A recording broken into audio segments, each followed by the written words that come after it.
Hello, Fightful Faithful. Welcome to another episode of whatever the heck this was.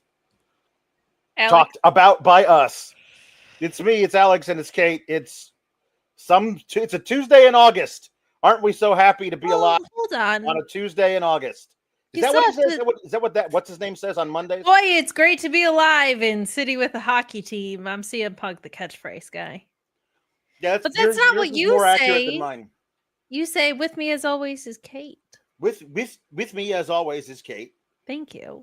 Listen, I don't. After tonight's episode of NXT, I don't really feel like putting in effort. You know what I mean? I feel like turnabout's fair play. Alex, it is. We are. Well, first of all, it's the Sour Grabs post show. We'll say that. It's the Sour Grabs post show for August 12th. And I will say to get in your super chats. And I will say to get in your humper chats. And I will say to leave a thumbs up on this video. Yes. 205,000 plus subscribers to this YouTube channel. If you don't subscribe, you're simply not cool.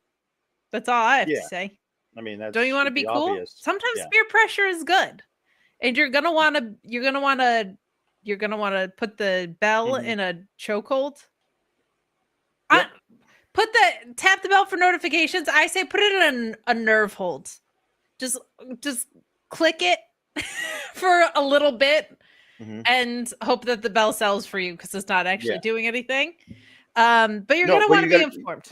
Put the bell in a submission and make the bell tap itself. Ooh, now we're cooking.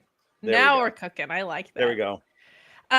Speaking of submissions, the only good thing in the world is that Zack Sabre Jr. and Nigel McGuinness are probably going to face each other at Forbidden Door. But other than that, we are on a bleak little wrestling timeline because I don't know what's going on in WWE. The build to Forbidden Door, they can't do this at the same time as the G1. With WWE specifically.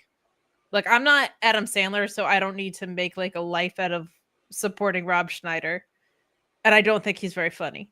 But there's one gif of his where he goes, "Oh no, we suck again." That is extremely funny. And that's where I feel like the entire WWE product is right now.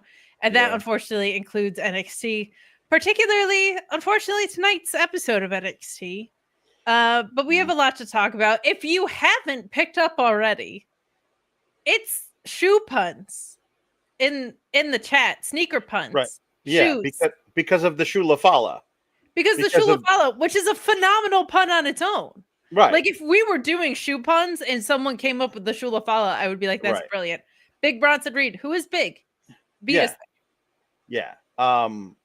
So here's the best thing going in NXT in all of WWE creatively is that Big Bronson Reed takes shoes from Roman Reigns and wears them as trophies. That's the best thing going creatively. It absolutely rules. Shoe puns. We're doing shoe puns. I couldn't believe when I logged in and we announced it yesterday on the Fightful Select post show for Raw. Yeah. And we came in and there were already like 6 in the chat. I couldn't believe it. So thank you so much. But man, Alex, it felt like NXT had picked up some momentum. And now it feels like they were like, you know what? Yeah. What if we just didn't? Right. I mean, there isn't DQs in the main event every week or twice on the same episode. I could say that much for this program. Yeah, that's better. That's better. But like that's where the bar is. Yeah.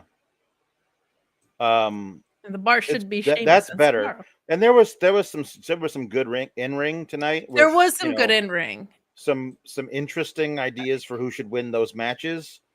Some of the creative is just truly lousy. I like bad in the way that it feels like we're back to being sandwiched between 2.0 and when it got good again. There's not a numeric era for me to say when that was. It was around when the CW deal happened. Yeah. Like it started to get incrementally better, and then it got like, dare I say, very good. And then now it feels like we're back to that waiting period. Obviously, call-ups are a part of that. Some good in-ring, some good possibilities, the creative bad, and I cannot get over whatever the hell they're doing with Dark State, which we'll talk about. So get in your soupies and humpies. Subscribe to Fightful Select. Mm-hmm. Yada yada. Yeah. We'll plug that more later.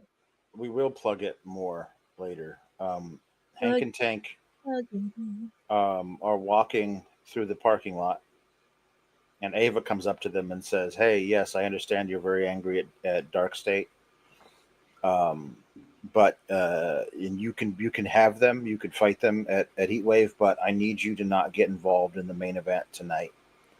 And they say, "Yeah, but we really don't like them though. But we won't do it." Which, in their defense, is a great counterpoint. Like, right. I don't really like them. I get that.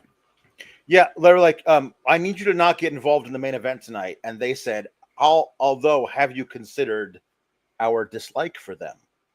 And Ava was like, yeah, but please don't. And they were like, okay. So Ava didn't say anything about not dressing up in stupid costumes. That is correct. So Hank and Tank said, well, we weren't told we couldn't do it, so let's do it. And then they did it all night.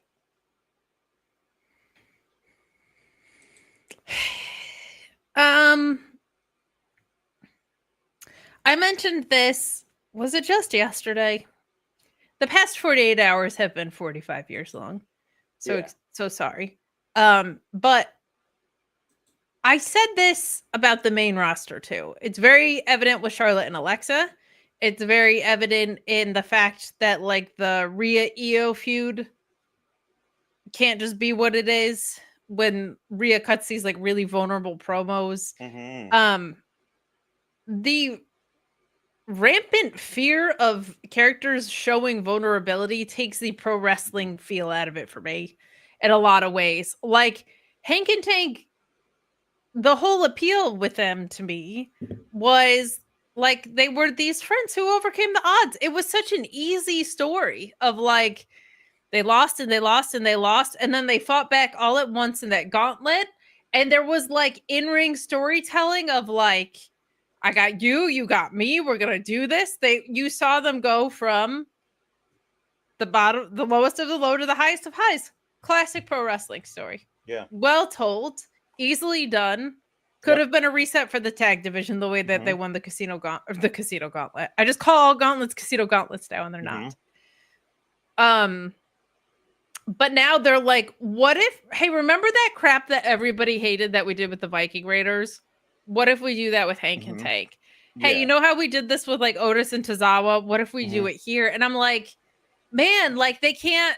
Charlotte and Alexa became a bad vaudeville act. Like Rhea dared to show vulnerability at a social media thing about Rhea being her Achilles heel and how it like dislodged her and her belief in herself. And they were like, no, we're going to make that about Bianca and 6 other things.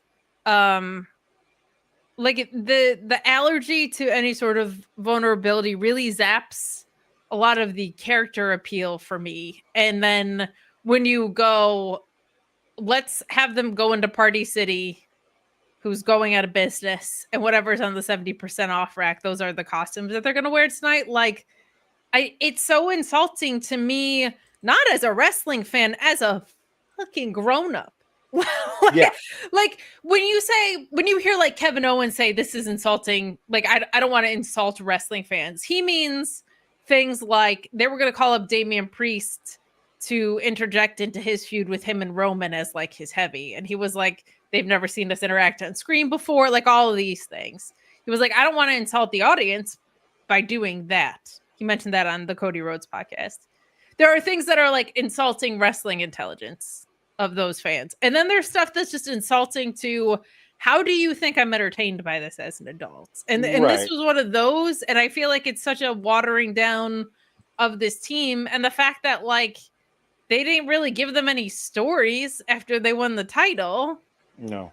it makes it all so contrived and organic. It's Right. kind of a bummer. It's kind of a bummer. Nothing to say about them as a tag team or anything like that. Like they've really grown as performers, but no to all of this. Yeah. Lash Legend and Nia Jax had a lady meat match. They did have a lady meat match. Is Meat Enormous in the chat?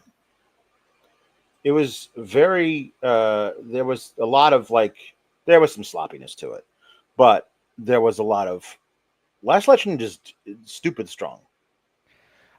Unbelievable. The amount of strength that she possesses is entirely without intelligence. She is stupid strong. I don't get in the most uneducated of ways. Her strength manifests. Her strength dropped out of school in kindergarten. That's how stupid her strength is. My goodness. The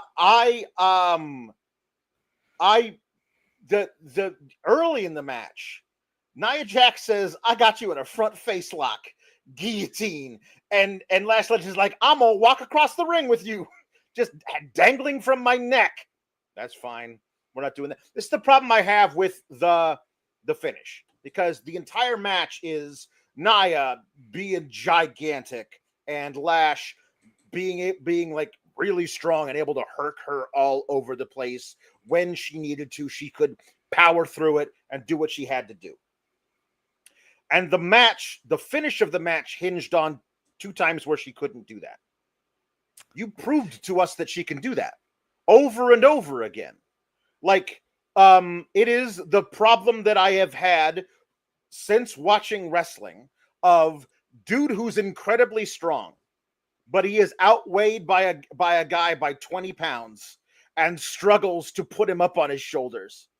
I'll never forget when I've seen John Cena the Big Show with Edge on top of the Big Show. And then in a match, he struggles mightily to get 275-pound Baron Corbin up on his shoulders. He's like, "Oh, I can't do it. My back's giving out." I'm like, you've proven this guy is so strong that shouldn't be a problem over the course of his career. I'm talking over the course of this match. You've proven that Lash Legend is strong enough to move Nia Jax wherever she wants her. Now, doing a vertical suplex from the bottom part of the ring steps onto the announce table, doing a straight up vertical suplex might be more difficult than the other stuff. But then I'm going to pick you up in a body slam, which I've proven I can do to you very easily. And then I'm going to fall over because you're so big through the announce table. Then I'm going to barely beat the count out in. And then I'm going to do a power bomb to you walking out of the corner. And I'm going to collapse under the weight of that, which is going to basically be the first annihilator. And then you're going to do another one and I'm done. So the problem I have with that finish is that that's the exact finish of the Lyra versus Nia match from the first Queen of the Ring tournament in Saudi 2024. Lyra is an entirely different type of wrestler physically than Lash Legend is. When Lyra tries to pull Nia into a power bomb and collapses under her weight, we go, yeah, it was probably too much weight for you, Lyra. It made sense. You were trying to be the David versus Goliath, and it bit you in the ass. But you can't say, "Oh no, one Goliath is very strong and also not strong enough for the other Goliath."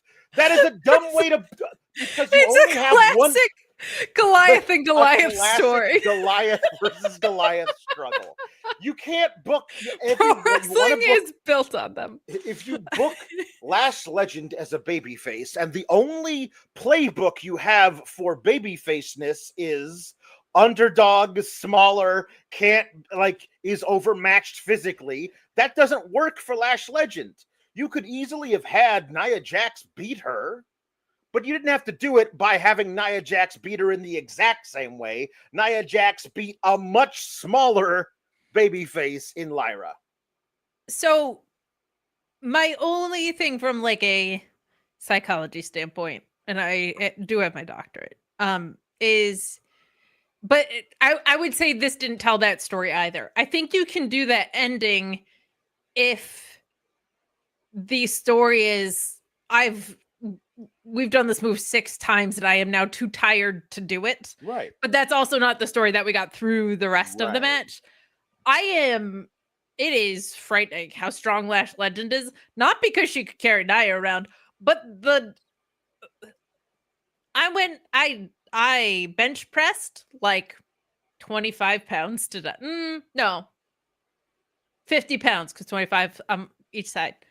And I struggled so hard to make that happen. The ease with which Lash Legend it just countered that guillotine. No big deal. I can't understand physically like how that's possible. She's just unbelievable. And what's so cool to me is I say this a lot, but like when you find the thing that's unrepeatable about you as a wrestler, to me that means you're now like the TV wrestler, because to me an artist is that. An artist found the thing that's unrepeatable, and so the art that they put out is unique and not a if I traced a Van Gogh, it might look amazing, but it's not really art because I traced it. Like when you tap into the thing that's unrepeatable about yourself, that's when things get really special to me. And I think Lash having the charisma and the personality that she does combined with to be strong enough to make it that easy, combined with being that cool and charismatic as a person. Yep.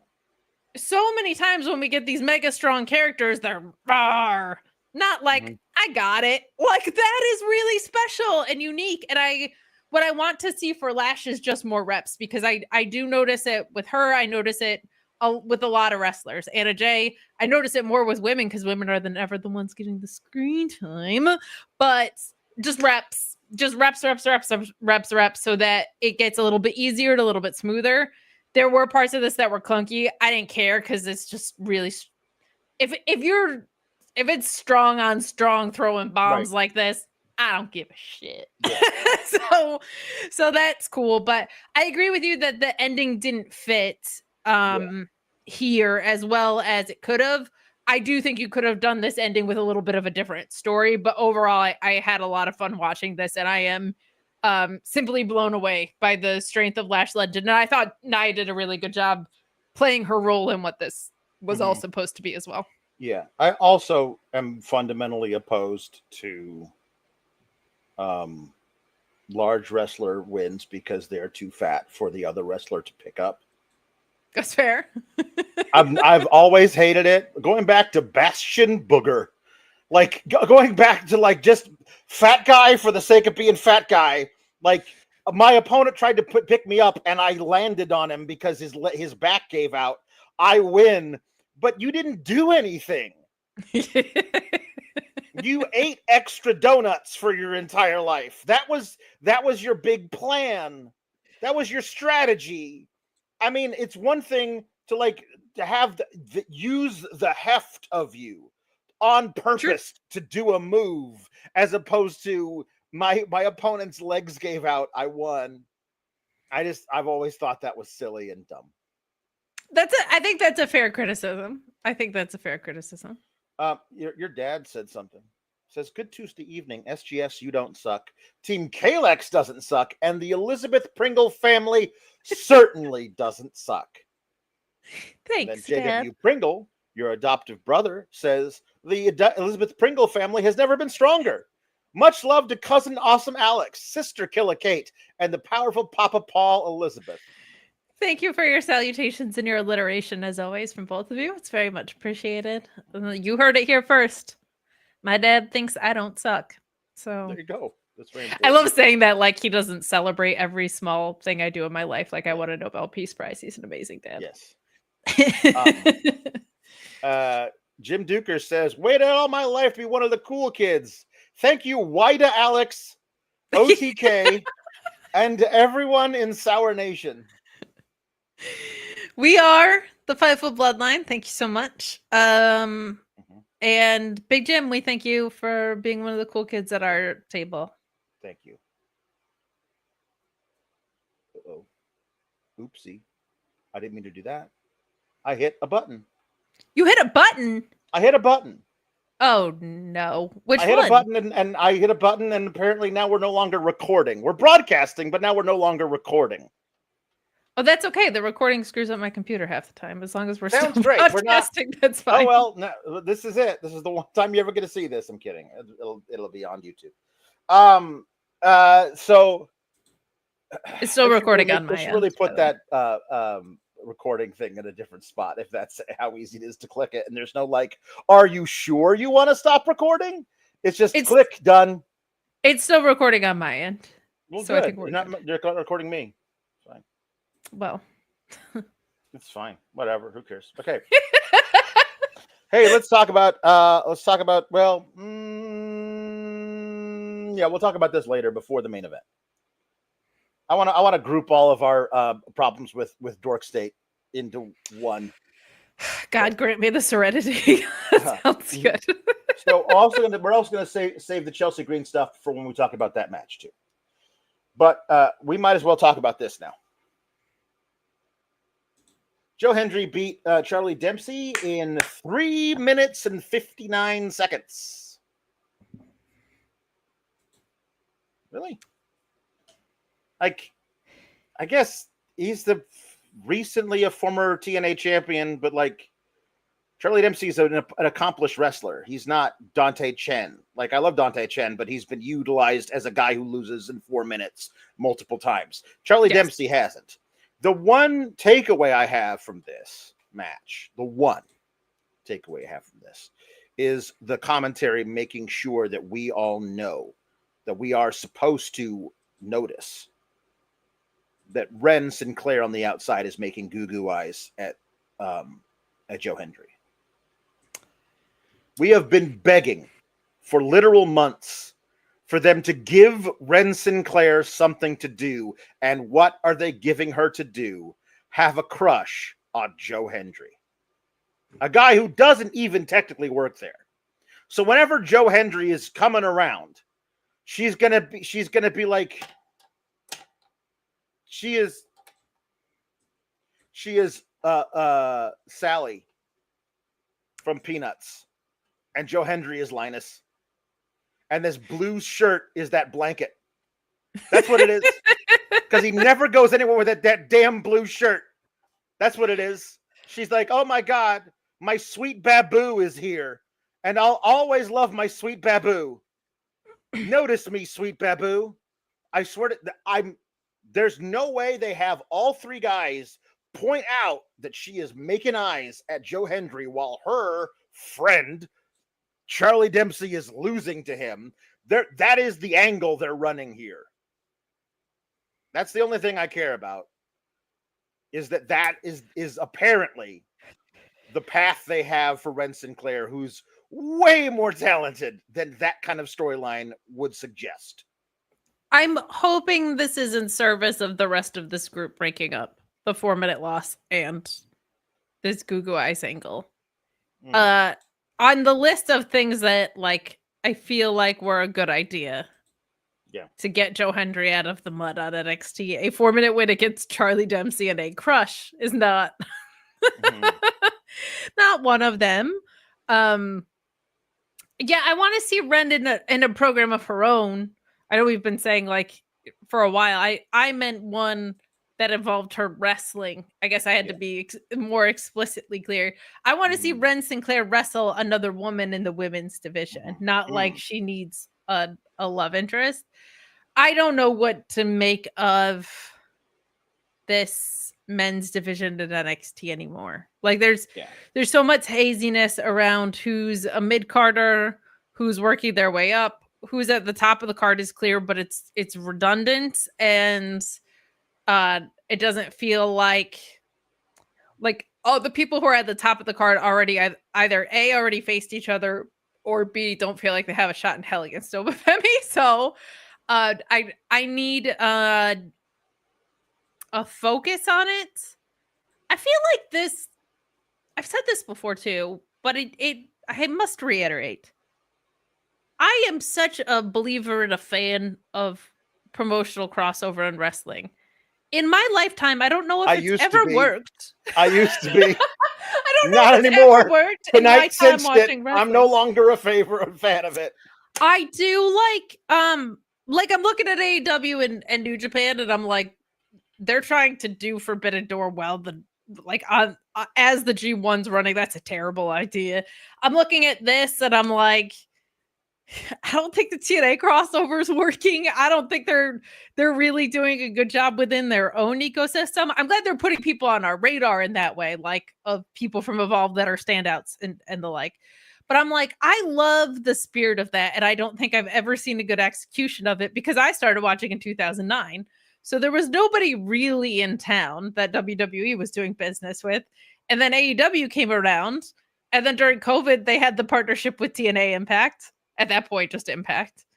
And that like wasn't great. And then the whole ecosystem, like Forbidden Door is a little different from the perspective of I know a lot of people are like, there's no build. If you give me an all-star game for Forbidden Door, I'm not going to be mad. Like I just won't, because that's what the concept is to me. And they do a lot of other good stuff with that crossover with Wrestle Dynasty and all those kinds of things. But like when I mean interpromotional relationship from the perspective of like showing up on each other's shows for weeks at a time, I in my time watching wrestling, I haven't seen it ever done right. So I feel so like torn by that because I love the idea of companies helping each other.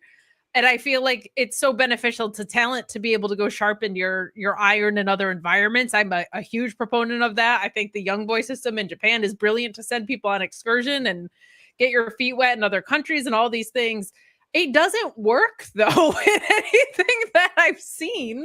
Like I didn't know. I'm not going to pretend I follow CMLL or AAA, but like from what I've learned, Triple Mania, I didn't know this because when I do watch Lucha Wrestling, it's usually CMLL as well. Like, I didn't know Triple Mania was 3 matches. It makes sense with the name, but WWE was like, it's 5 now, from what Luis said. And I'm like, that's not interpromotional crossover. That's you just putting, like, this is how you do things now. So I don't know.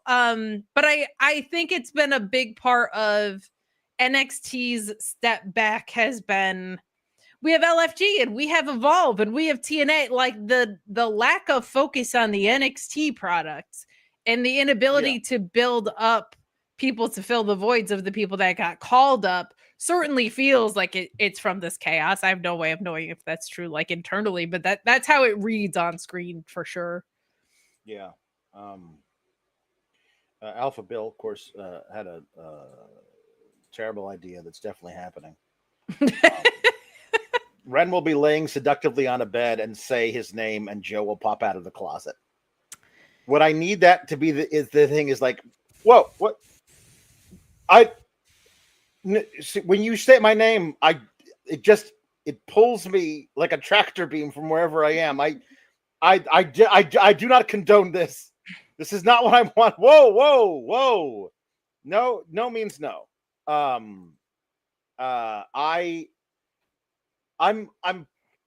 I think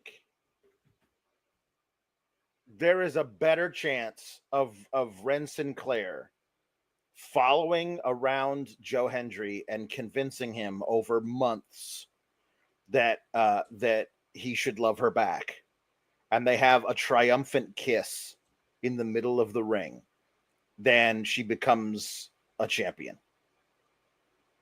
Oh, I think at least sequentially you've nailed that. Like she might be a champion down the line, but I think if you ask me in the next calendar year, which is happening, that. And also no, I mean ever that she's a champion in NXT.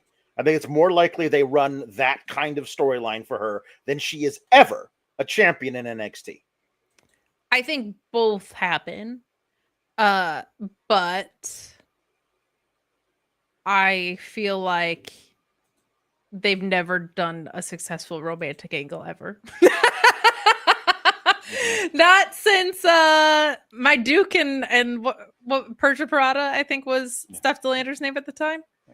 I mean, yes, Persia Parada, yes. Index, the wedding worked. Index and Duja. Yes.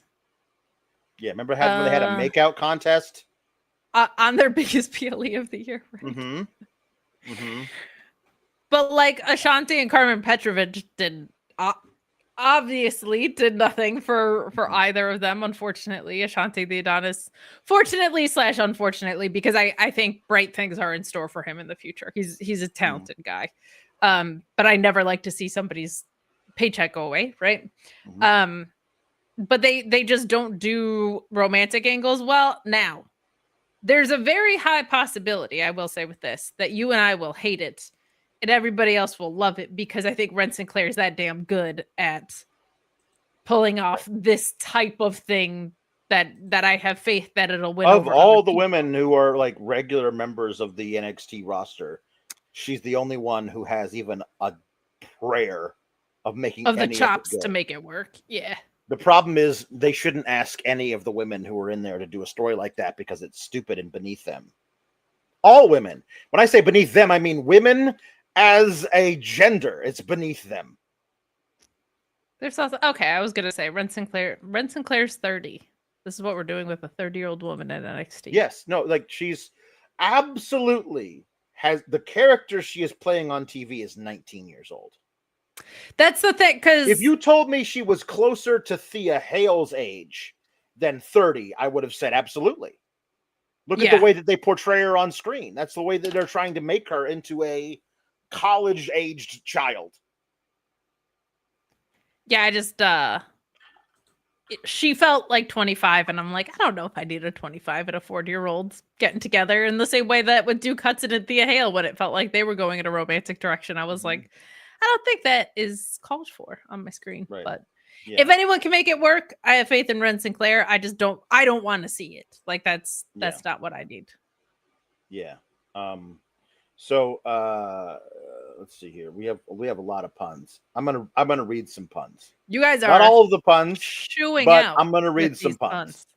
Okay. Did you just hear mine?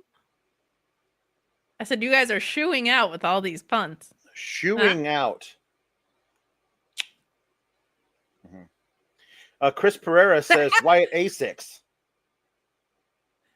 Lupangi Vice says Van's Hammer. Silver Apocalypse says Soul Ruka. Jordan Lace.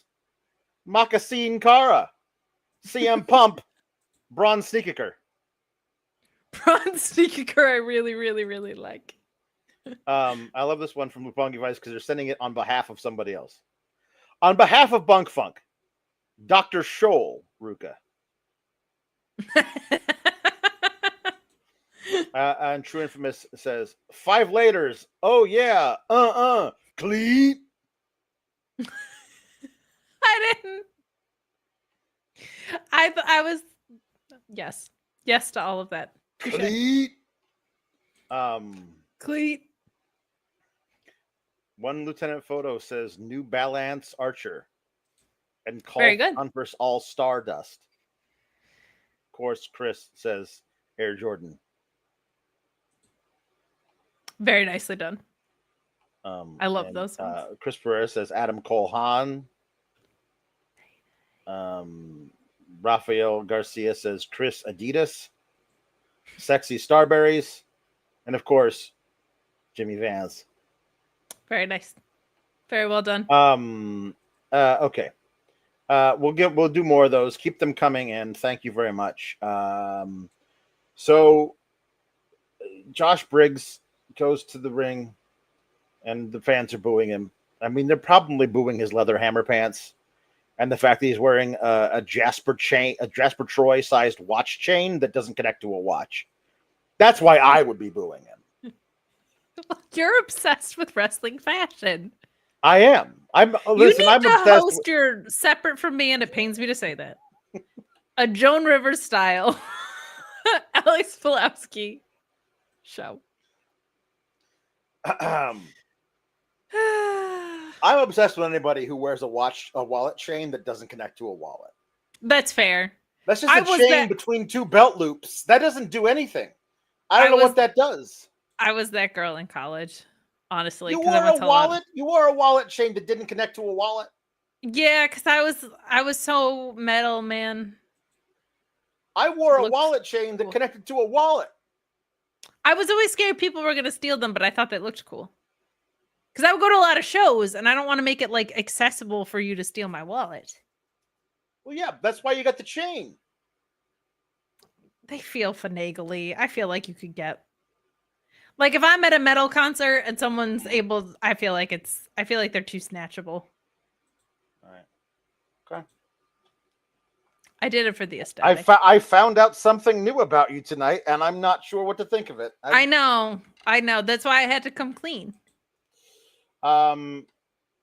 He's very angry at Inamura. And he says that Inamura lied and said that he was his friend, but he wasn't his friend, and he lied and said he came back from Japan for Briggs, but no, he came back to be selfish and become a champion. So I was okay, fine, I'll help make you a champion, but you didn't want to actually do it because you live by a code of honor. Well, how about this, Inamura? Next week, let's have a Philadelphia street fight. It's pretty handy dandy that we're going to be in Philadelphia. Otherwise, that would be silly. And then Inamura comes out and says, all right, I will have a Philadelphia street fight with you. But first, let's brawl. And then they do. And security comes out.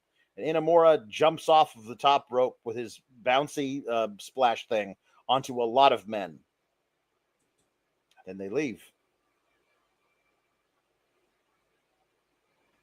I want to be on record as saying I think that the street fight next week should be very good between the two of them. I just don't think that this promo segment was very good. Let the record show that I think the match will be good, but what the hell was this?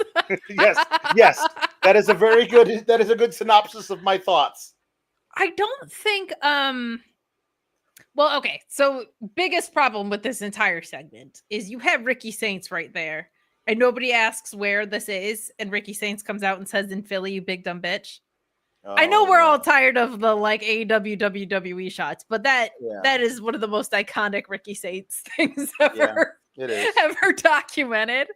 My issue with this story is the turn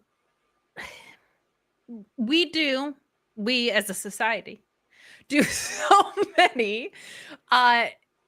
You are my friend and tag team partner, and the reason our tag team has split up is because of this very personal reason.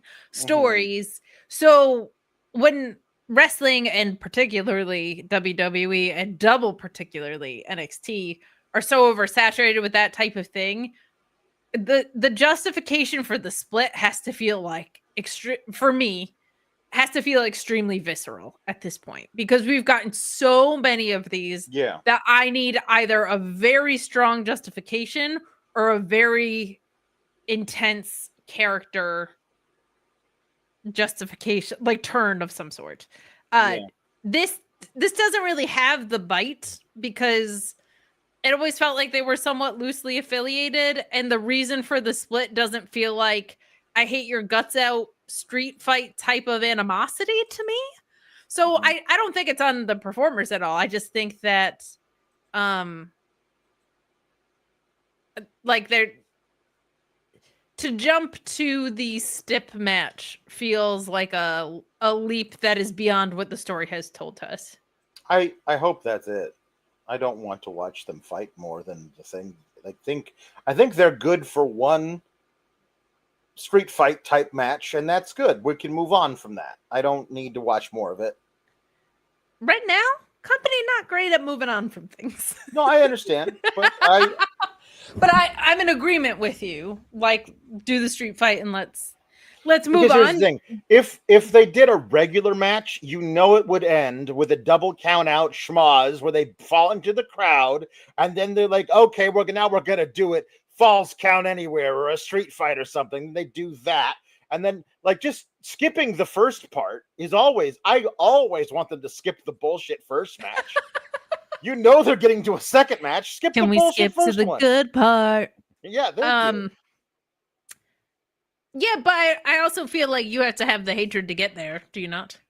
Like, yeah. I think there's also part of me that was like, why break them up? I really like this tag team. Like, I like Briggs. Doing anything with the tag division. They don't need 10 more tag teams. They're not doing anything with their champions. Okay, let me be explicitly clear about this. Yeah. What if they did things with the tag division No. Hey, I'm sorry. That's not going to be possible. All right. I really crunched like the numbers. It's not going to be possible. I've been staring at the data and I've done the math on this. Thank you for all coming to this Zoom meeting. I've been crunching the numbers all night. Guys, we just don't have what it takes to keep Alex, this tag team division afloat. Alex, you're on mute. Had to be true. I am not a cat. I am not a cat. I don't know why I'm a cat. We had to play true to the archetype of the Zoom meeting. I really like Briggs as a tag guy, and I really like him as a hot tag. I like hot tag Briggs. Here's the thing: like, apparently, Brooks is in Evolve as this mega heel doing his own thing in Evolve. I never thought that the problem with Double Vested the Beach was their brawling, wrestling style. I don't even think we got to watch them be a heel team ever together. Like, it'd be kind of cool if that was where this gets out of, is we just get those guys. Like, I would, if you're telling me that Hank and Tank are going to lose the titles Halloween Havoc-ish, I would say right after Briggs loses to Inamura, have Brooks show up. Be like, I've been watching. You're right. Everything's going like I thought I found a family. They turned their back on me.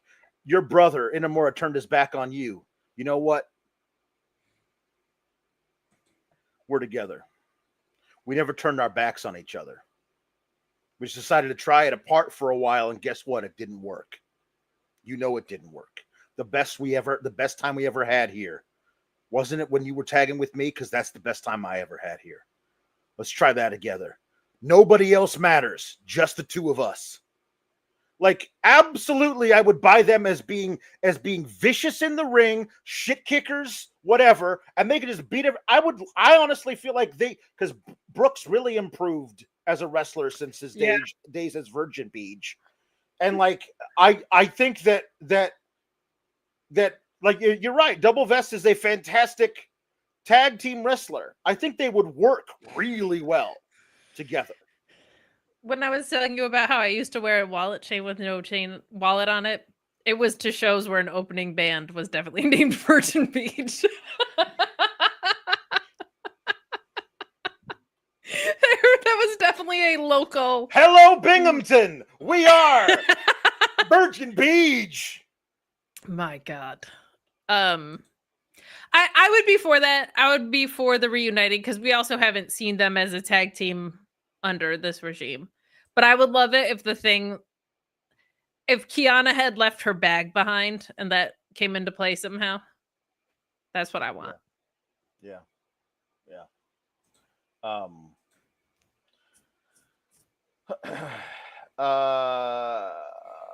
Okay.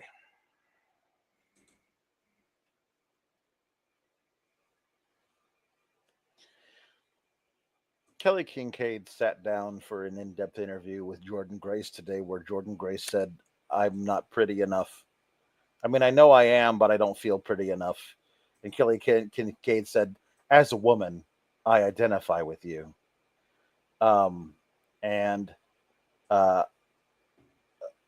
Listen, I'm going to let you talk for most of this to me, but they don't have a lot of playbooks. They don't have a lot of different, especially with women. They don't have a lot of plays they can run. The one that they return to the most, of course, is Women Be Crazy. Of course. And that includes women can't get along because they are so caught up in themselves that they can't possibly have any real friends. Either they're out and out crazy, or I would argue that this falls into the same purview, according to them. A woman just doesn't know how beautiful she really is. And that's a problem that she has to deal with. And if she would only just recognize the strength within her, then maybe she'd be able to become a champion. This is a storyline that can only ever be done with a woman. Only a woman can be that introspective and vulnerable, period. But also, only women ever look in the mirror and say, that's not good enough. Because famously, certainly men there in are wrestling no don't have male body wrestlers dysmorphia. who have any kind of body dysmorphia. They never would. That's not Certainly in not. their makeup because they're man. Back when body and dysmorphia was man. I was going to say the same thing. So I'll let you say what you have to say about this, because I just didn't like that they had Blake Monroe, Mariah May come out and say those horrible things about Jordynne Grace, and then the next time Jordynne Grace gets a microphone in front of her, she says she's right. That I didn't love that. The thing about Jordynne Grace is she's hot, so I don't identify with her on this. She is stunning. What I did appreciate was that it became Jordynne Grace's story to tell. Like I can appreciate that she finally got to talk about how she was feeling, and that there is something to when someone as powerful as Jordynne Grace has a vulnerable side. Like that I won't deny. Because there's a lot of people that look at Jordynne Grace and say, I would love to look like that. So I can appreciate that. I can appreciate her taking the power back over the story in a sense by speaking to it. I don't feel like we got enough of, but I'm Jordynne freaking Grace, like, out of this. You know what I mean? Like I wish we had gotten a little bit more power of, because she's had a minute to sit on it now.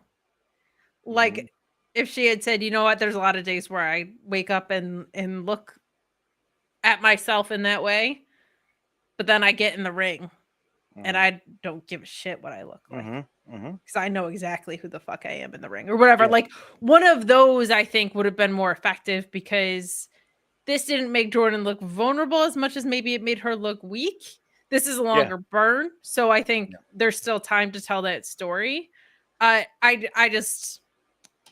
can't fathom looking at Jordynne Grace and being like, ew. And I can't fathom, like, you didn't look as great as you do now 5 years ago. So, like, I just, these storylines are tired anyway. And I think they are exhausted. They are exhausted. They are fatigued.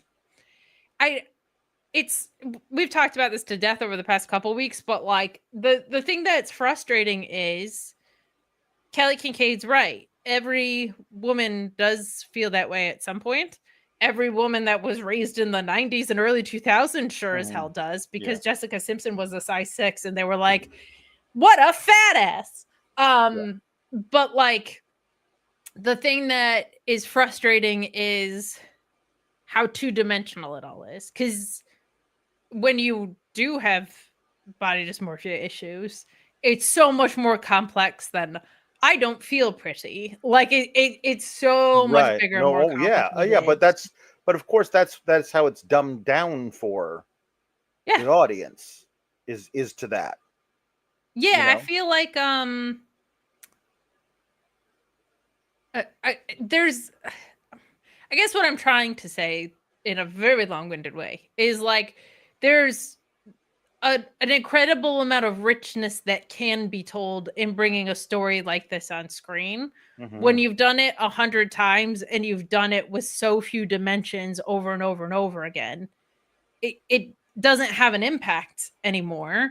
And I appreciated Jordynne like opening up more today.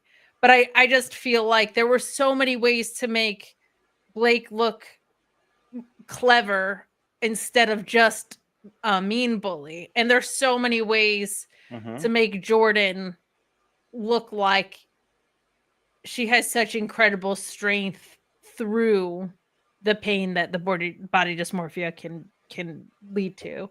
So I just wish we got a little bit more substance to this. Yeah. Which is unfortunate because I think both of them, like Blake Monroe is definitely able to pull off the clever side of it, and Jordan Grace is definitely able to pull off the vulnerable side of it. Like, look at what she did now, and the strength side of it, because damn, look at her. So, but Right. this whole thing falls apart by the fact that if you look at Jordan Grace, she looks amazing. This does remind me of one of my least favorite things they did in NXT with women, which was that there was a Cora Jade and Wendy Chu feud, where Wendy Chu was running around wearing her footy pajamas and her sleep mask and carrying a giant pillow, and she was just this wacky girl. But Cora Jade was like, the reason that you do this is because you were the girl in high school who never got invited to the parties, and you all you wanted to do was be popular, and you knew you could never be that. So you turned all that hurt into being weird. And I was like, that's not who Wendy Chu is. That's ridiculous. No. And then the next week, Wendy Chu was like, she's right. All I ever wanted to do was be popular. And all the girls made fun of me.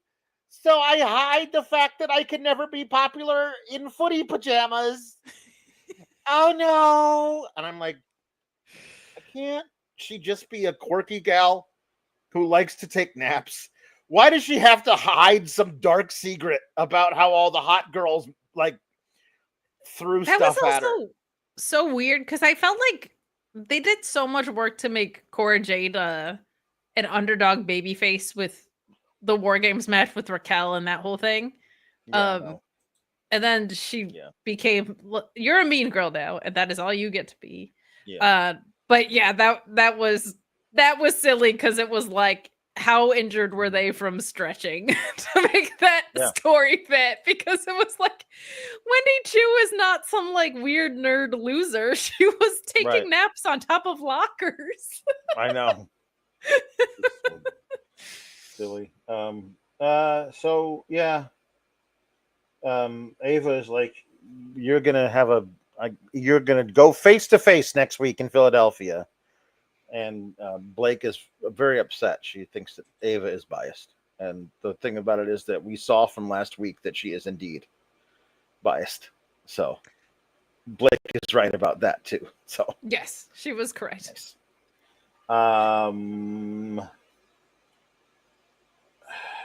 Okay.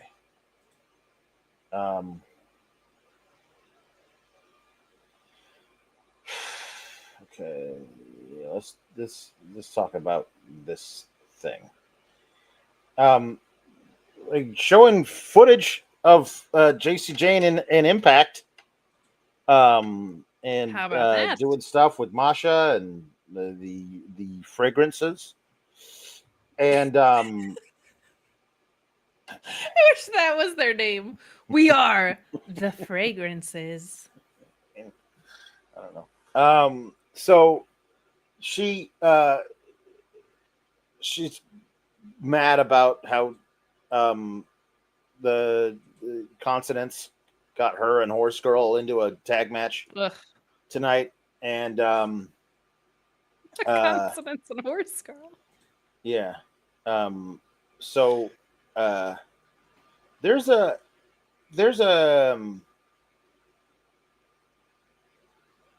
backstage interviewer dude. Yeah. Who predates Mariah May in the building, and his name is also Blake. I feel like that's unnecessarily confusing, considering you get to choose who everybody's fake name is. You know what I mean? And also who interviews who. Like, you could just keep them further apart. I mean, yeah, his name is Blake Howard, and he could only interview dudes. And then you wouldn't have to worry about it being weird. When Blake interviews Blake, it's gonna like cause a time paradox. Like, it's just not. Yeah. It's. But also, like, people have the same names in life sometimes. But they don't in fiction. Like, you never have a movie where there are two guys named John, because it's weird. Then because anybody talking about them when they're not there, the audience goes, "Which John are you talking about?" So it's just, I don't know. It's just, you have Maybe a whole list of names you can come up with. And Blake and Blake, it's not even like it's John and John. Very, very common names. Blake and Blake. One's a dude Blake and one's a lady Blake. Here's a fun Kate fact for you. I was one of 5 Kates in my kindergarten class, and I went to private school. Yeah. So there were 10 girls in my class, and half of them were named Kate. But I'm the only one whose full name is Kate. Right. So here's the deal. Everybody else had to go by Kathleen, Katie, and Catherine. 2 major elementary schools in my little town that fed into one middle school.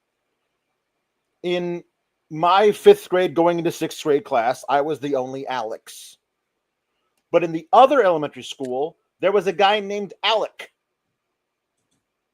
So both elementary school 5th grade classes fed into one 6th grade class. And everybody I met from that elementary school called me Alec until we graduated from high school. And everybody in my elementary school class called him Alex the same amount of time. They never got over it. They couldn't figure it out. We grew up our formative years with one or the other. We can't figure out how to differentiate between the two of you. Like, no, there is an X. It's a much cooler final letter than a C. You're also just not an Alec. I'm just not. You're not. Like, in the same way that I'm not a Katie. No. Very different energies with Kates and Katies. Very different energies with Alex and Alex's. I think you should have fought him. That's it. Now that's a pro wrestling story. That's a pro wrestling story. That's a pro wrestling story. Yeah. Mm-hmm. Mine is a stable of Kates. Yours is a one-on-one feud. Very different. Bunk Funk said my elementary school had 3 girls named Ash by Elegance in it. So don't you hate when that happens? Well, the Elegance family is very large. It's like, yeah. By Elegance is anyway, like Jones or Smith in some parts of the world. Behind them on the little TV, it shows that the Elegances and the little guy with no hat and glasses who isn't Carlos Silva from last week, that guy is also walking in, and also Masha is walking in a different area, and she's like, what are they doing here? And they storm off. But they also walk past Lainey Reed, the last name Reed, Lainey Reed, who's like, good luck, champ, and like, thanks. And they walk by, and then she gives them kind of a side eye. I'm like,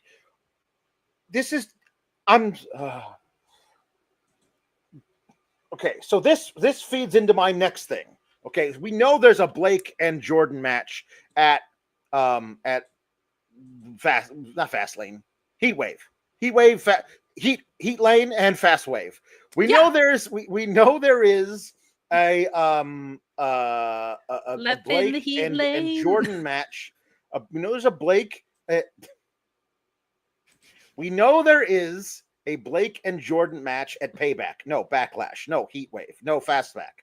So we know there's a match there for those 2 women, and we figure that those are the top 2 women who aren't champion in right now in the women's division. Okay, but then there's also the current champion has these women who are like hangers on with her who are also important. Okay, we're also doing a Lash Legend versus Nia Jax thing, which also makes that very important. Okay, we also have Soul and Zarya. Are they ever going to feud with each other? What's going on with that? Like, there's an incredibly deep women's division, but there is an absolute log jam near the top. Yeah, we need to take fully half to maybe even 2/3 of these women and put them into the NXT North American Championship picture, because the top championship should be reserved for the top people in that division. Like, and again, this is another thing, like, it's difficult in NXT because the men's division in NXT is just, it's as shallow as the women's division is deep. But you would never see that. It is Lady Gaga and Bradley Cooper shallow. That is how shallow that is. You would never see that with, like, the people who are, let's be honest, upper mid-carders usually don't just hang out near the top title. Like, You have to get to that point. And there's all these people because we have a tag team match here because we also had a thing backstage with Lola and Kelani Jordan. Who needs to get the pin in this tag match more? Lola or Kelani? Also, Jada Parker comes in and says, hey, I got money on the two of you winning this match, but don't get it twisted. I'm the one coming after the title. Are you? Because it feels like Blake is and Jordan is, and also Kelani is because she won the tag match, but Lola wants to as well. Lainey Reed's giving the side eye to Jacy Jayne. And like, it just feels like there's all of these women who are just on the exact same plane.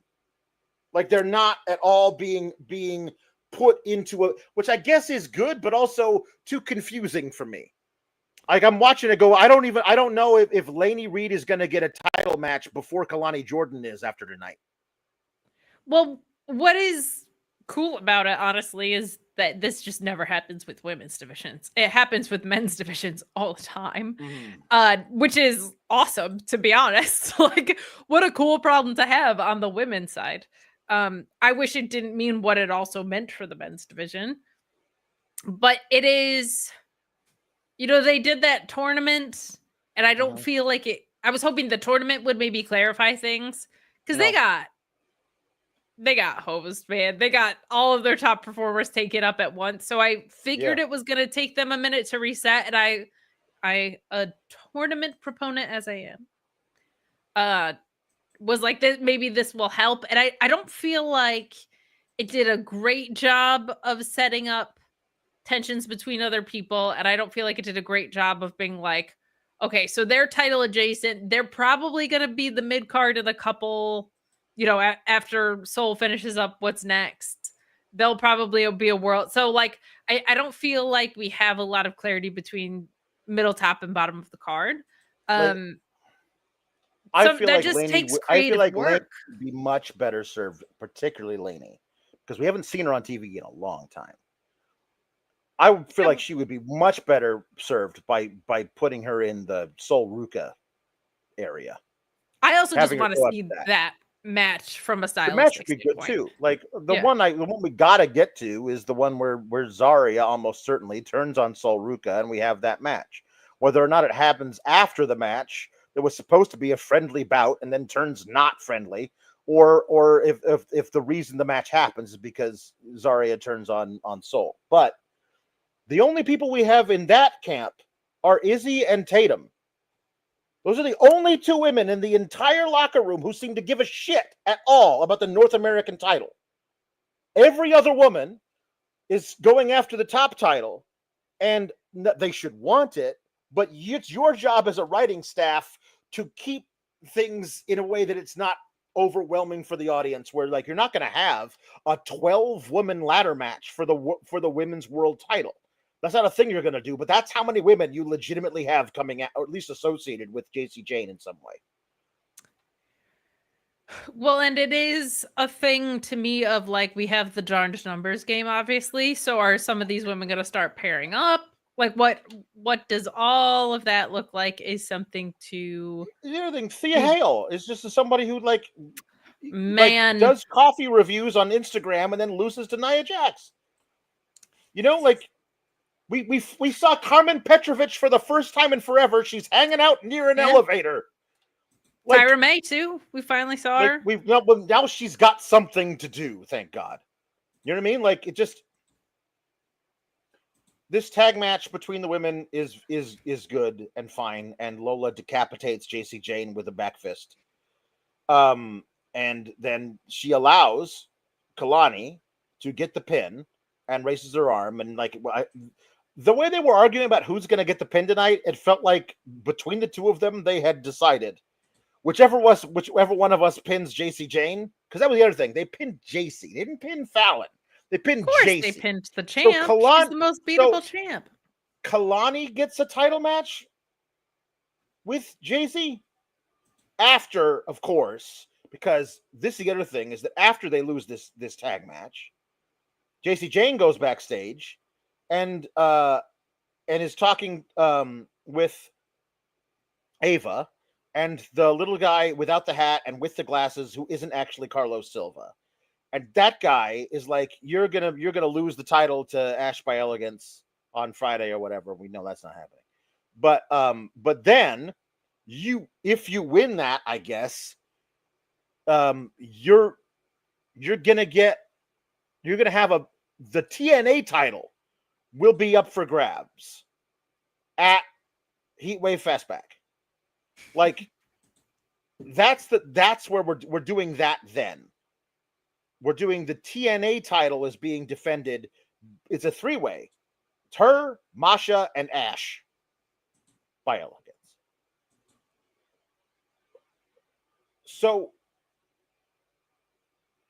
next week, also, it's all of Fatal Influence versus the Elegances, versus the Fragrances, versus the Fragrant Elegances.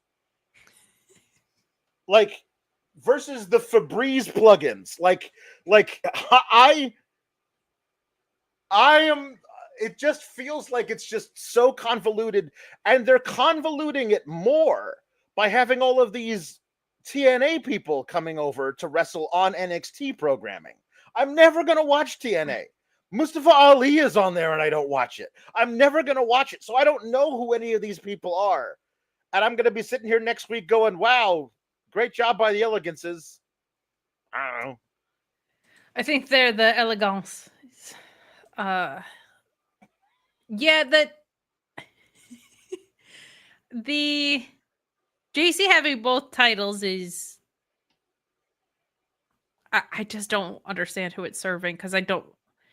If you had some of these women lining up for one title, some of these women lining up for another title from both brands, if Kelani Jordan came out and said, I'll take the Knockouts one, I'll take the one you got. I am hungry for gold. Whichever one of your titles you want to put up, fine by me. Like, that could get interesting. But it is just, I've got ADD, man. Like, I can't keep. No, it's the other thing. Like, I'm looking at, I know there's like 3 or 4 women who have been important in the last year that are active on the roster that I'm just forgetting about because they don't make them important. I had forgotten about the existence of Carmen Petrovich until she was standing near an elevator tonight. And she was a major focus of the women's division for a very long time.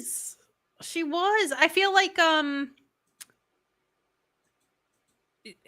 when all the things are feeding into your program, meaning TNA, LFG, Evolve, the NXT brand itself, Nia Jax coming down from the main roster, when it's all feeding one spot, it's just so damn crowded, and inevitably some people are just going to get left behind just because storylines wrapped up, or just, like, by nature of how wrestling booking works, which is why, like, it would be cool if there was an excursion model, like if people went to TNA for extended periods of time. But like, the problem with that is you have Evolve and LFG, and the gap between NXT and those programs, I don't feel like is big enough that someone can go on excursion and be the big dog on those programs. Like, when Natalya comes down, because she's main roster and been doing this for a million years, that's one thing. If Carmen Petrovich goes to Evolve for a spell, that's not like, oh shit, Carmen Petrovich just showed up. Right. So there's like all this limited mobility for people, and there's so much stuff feeding this program. It's just, it's really overwhelming for me, and I watch it every week. I think they're killing it in the ratings, so God bless them. But I think about, like, if I was tuning in for the first time, how would I actually be able to wrap my head around this product and digest it? Because it's very overwhelming. So I don't know. But I'm just a PhD in the psychology part. What can I say? I get it. Yeah. Also, there was nothing regarding Sol Ruka tonight. Yeah. Well, she had a match last week, right? Right. She doesn't I'm okay have with anything. Talent rotation having breathing room. Oh, well, not if they're the champion. I'm not. That's fair. There was not if you are the current champion. I'm not. What is your program right now? Who is coming for your thing? It's Izzy. You beat Tatum last week in the main event. Great. That's good. But, like, The other thing is she hit 100 days as champion today. So like there should have been some sort of celebration about that. I understand that I already know the answer to this question, but are you done with Tatum and Izzy now? I mean, you're not, but are you done with them now and moving on to something else? Because we could only assume that since none of them, Izzy and I thought maybe we have like an Izzy and Tatum, like Izzy trying to Izzy did a really good job of poisoning the well. Yeah. About Brooks to Sean Spears and Nico Vance. So I thought we might get one of those, we're sitting in our weird dark warehouse lair and without Tatum there and her trying to tell her we got to get rid of Tatum to them. And that they like without Tatum there, and then Tatum shows up. It's like, what are we all talking about? Nothing. It's nice that you're here. Like, I thought we would get that because obviously Izzy is jealous of Tatum like now. So I thought we were getting that, but we're not. So Sol Ruca is amazing. Zarya is amazing. Zarya, like Sol Ruca being the champion and having a story that's happening kind of and having matches every now and then is good. It's bad that Zarya just gets to hang out near Sol Ruca and occasionally have a match where she'll gets pinned because it helps the person who's trying to feud with Sol Ruca. Like, this is the other thing where I was talking about earlier, let's just skip the bullshit match that's going to end in a schmaz and go right to the street fight. Can we skip all the other bullshit? Because I'm getting impatient about the Zarya and Sol Ruca thing, which I know is going to be a major storyline that probably results in the NXT North American Women's Championship changing hands. We're just biding time for Halloween Havoc? Is that what we're doing? That just seems lazy and slow for the sake of being slow. It's a personal attack on me that we don't see Zarya wrestle more. And I feel like it would actually... She doesn't get to wrestle. Yeah, and I also feel like it would add to the eventual story of like maybe Zarya's getting a little itchy. You know what I mean? Like maybe she's wanting to get some wins. She's wanting to get back out there and like, holy man, she is dominant. And then all of a sudden it's like, well, Sol doesn't want to be on her bad side. Like, I feel like her character arc could be building alongside of the paint by numbers tag stuff that we get. I don't know who it is, who's the person that is a good one for her to do this with. But Zarya having her own grudge feud while also being expected to like be the security for Sol in a separate thing could be an interesting way of like not only getting Zarya to wrestle more, but also driving a wedge between the two of them where Sol was like, where were you? It's like, I was brawling backstage for the entire episode. Did you not see that? Like, this is bitch I hate and I'm fighting her. Mostly to keep her away from you, by the way. I'm sorry, could you not handle Taters Paxley by yourself? Like there is interesting stuff you could do, but they're doing none of it. And Sol is dynamic as hell in the ring and a really fun personality out of the ring. And Zarya is friggin' amazing. And this is especially with, like you said, there's this log jam at the top of the division. You could easily just do a title adjacent feud with Zarya with somebody like, give me Zarya and Kelani. Yeah. Like that could mesh it up for a while. Yeah. Like this gnat that Zarya has to like keep up with could be really fun. Earliest to exist mid-card women's belt in all of WWE. It's taken longer than the other ones to just reach the point of we don't care about bottoming this. Out. We don't care about this. We're doing other stuff. Like this it has a very long-term story in it, which is great. Yeah. And then so anyway, Jasper Troy hates Ricky Saints. Oh. And says so in a pre-recorded promo with Progressive on the bottom left corner. Was this a match flow? I believe it was it wasn't a match flow because it didn't have a match involved. It was a Progressive spotlight or something. I don't know what it was. A Progressive chit chat. he says, just like all the star cute quarterbacks he used to protect, I used to protect when I was on the O line. They're tricked out, perfect hair, teeth, get all the girls in the glory, but they'd be nothing without me. Okay. This would be way more interesting to me somehow if it wasn't Ricky Saints, because I think Ricky Saints is way above this. There's like, if there was a different guy, if I don't know, like one of the swipe right boys was a babyface and Jasper Troy hated him, like I'd be more interested in that, because that is a lower mid-card feud.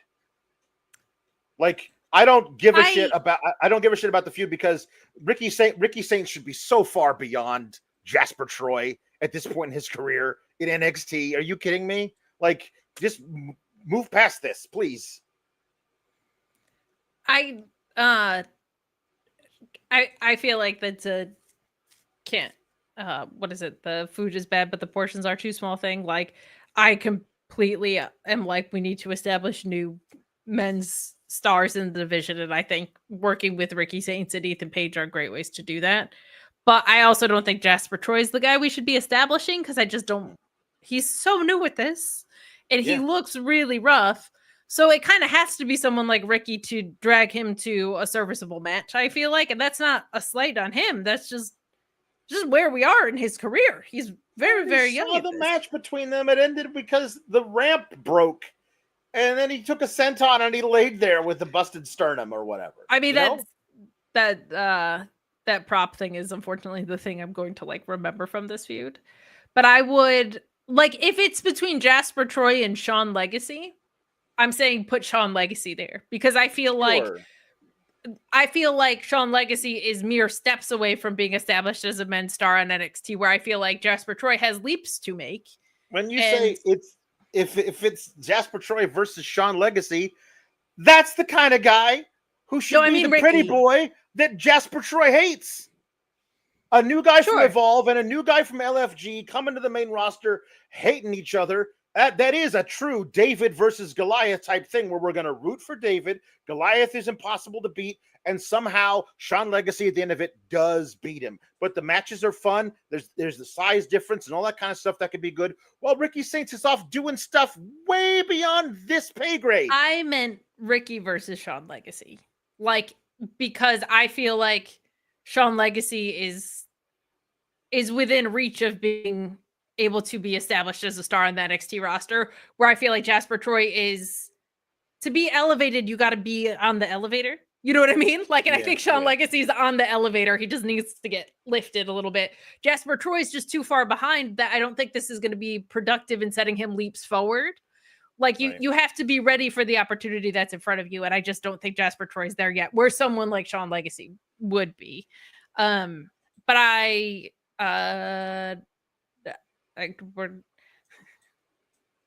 we're gonna see how it goes in Philly again. I guess.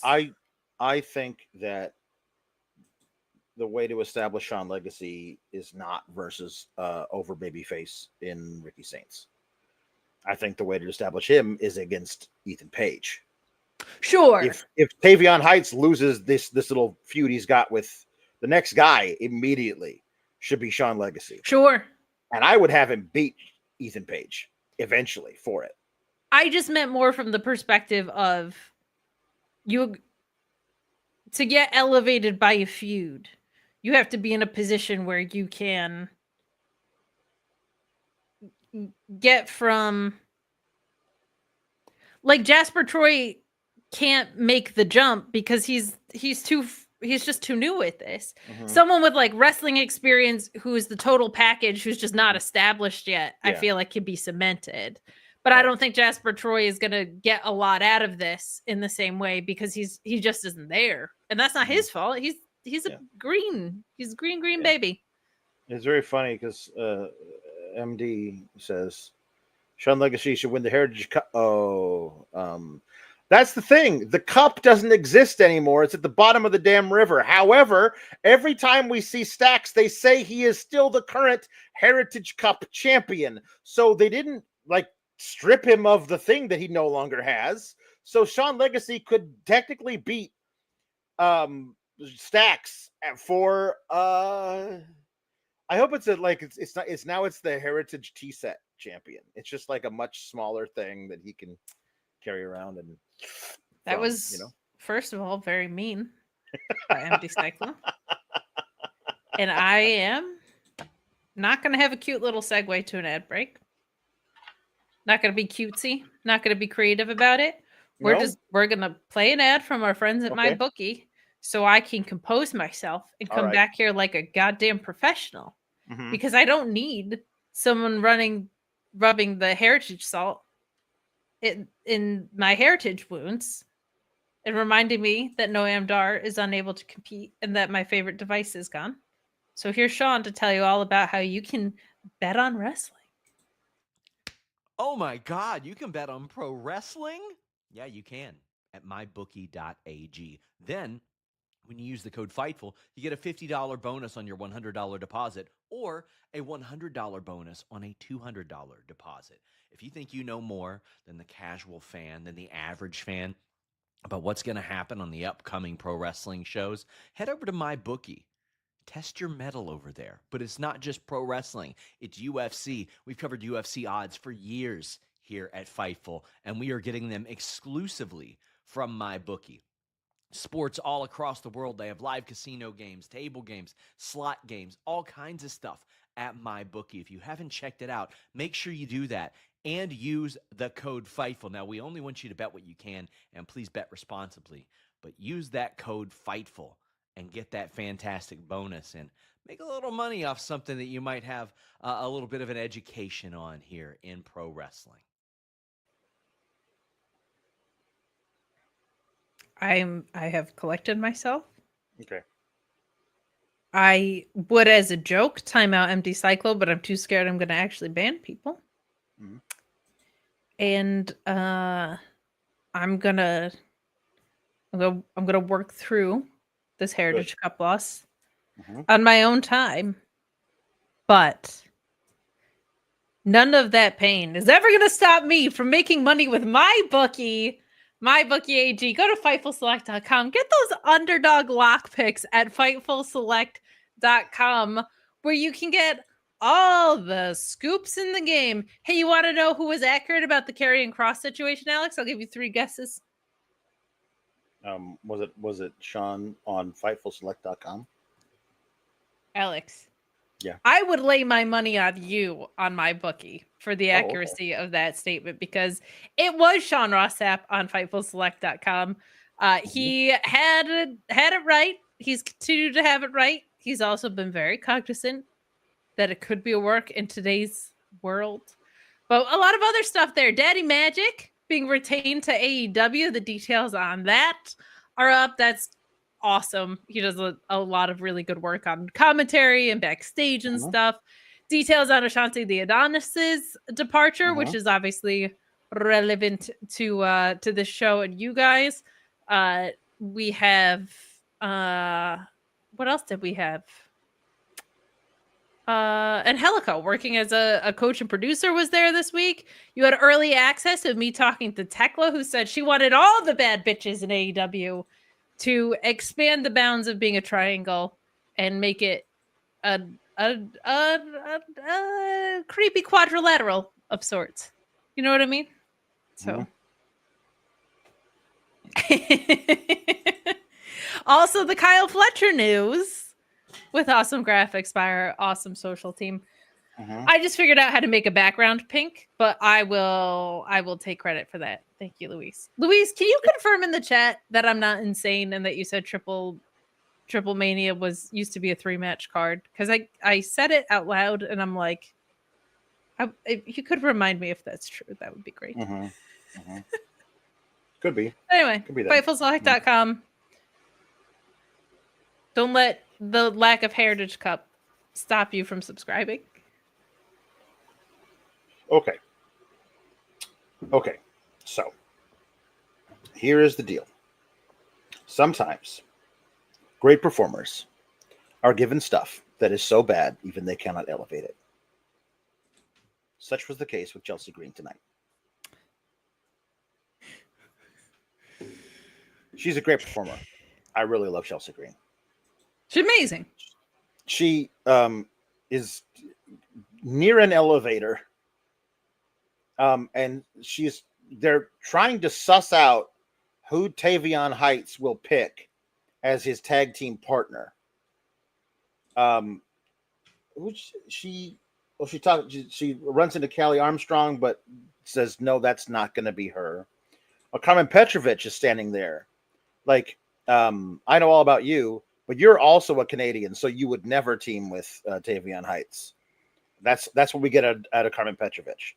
By the way, Ashanti the Adonis over the weekend, his contract is up. He was most recently in NXT. We've talked about him here. He's no longer with here. And Carmen Petrovich is just standing by an elevator. So, wow, what an amazing, like, just a rocket to the top was that particular program that they ran between Carmen Petrovich and Ashanti the Adonis, starting in the late summer of last year. And now, look at them now. Look at how they've just ridden the success of that particular storyline all the way to the top.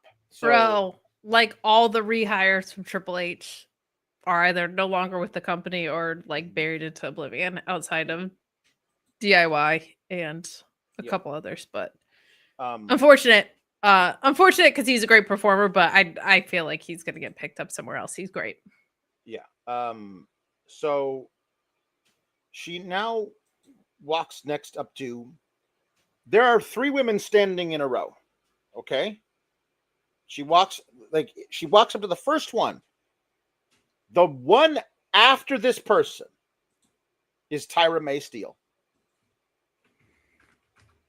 The first person is Kendall Gray. And she says that she's like, oh, Kendall Blue, Gray. Really? I don't think that. She looks at the little clipboard. Like, oh, yes, of course. Ah, yes, of course. I know you. 61 and 0 in all your wrestling matches.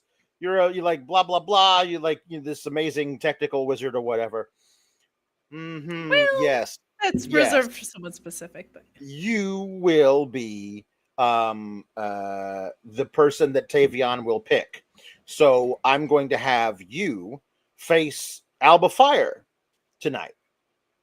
And Alba Fire, who like 3 weeks ago lost a match to Stephanie Vaquer in as little time as it takes to watch a Twitter video, that she's gonna kick your ass, and that because she will have beaten you so badly, beaten you up so badly and hurt you, then Tavion Heights won't have a tag partner, and I won't have to wrestle, because the most important thing to me is that I don't wrestle. And so then they have the match, Alba Fire versus Kendall Gray. Kendall Gray is excellent and an up-and-comer and should probably be on the main roster, on the NXT roster, doing the stuff that we have seen her do. She's very, very good in Evolve. She was riding a win streak, and then they sent Nikita Lyons down there to beat her, because why wouldn't you do that? So Kendall loses to Alba Fire in 4 minutes. Alba Fire, who lost to Stephanie Vaquer in 2 minutes. So I believe Stephanie Vaquer would beat Kendall in the time it takes to, blink. I don't know.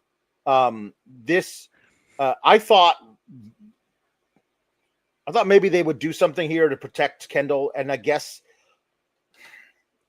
Alba raked her eyes, so I guess that's enough to protect Kendall here. It's fine. And then Chelsea gets in the ring and is gloating about how we beat Tavion Heights' partner that he's going to pick. Ethan Page is there, also gloating. And then Tavion Heights shows up. And it's like, I like Kendall. She's great. That's not my pick. My pick is Tyra May Steele. And she's standing right behind you, and she does German suplexes to everybody, including Piper, and eventually including Ethan Page. It is the exact person that I hoped and thought that Tavion Heights would pick. It's the perfect one for him. Finally, the women's winner of LFG has something to do. And this is the best we could hope for, I suppose. But also Chelsea Green, her entire deal is I don't want to have to wrestle. So it's not like, like we're going to be seeing a banger out of here because she's going to be trying to tag out to Ethan Page all the time. It's a mixed tag match. Those are always bad. There's never been a good one. It's your favorite thing. What I do like about it was I like that they kind of picked the Lady Kurt Angles to be involved in this, like the American shooters. No, I get it. Like I appreciate that's the right pairing for sure. Yeah, I'm glad they did that because Alex, that's not always their strong suit.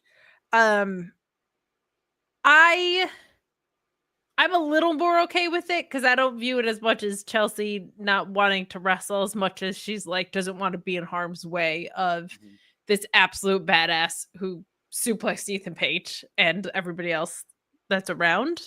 So at this point in the evening, I was all right with that aspect of it because I feel like Chelsea's motivations aren't like I don't want to wrestle, it's I don't want to wrestle her. Right.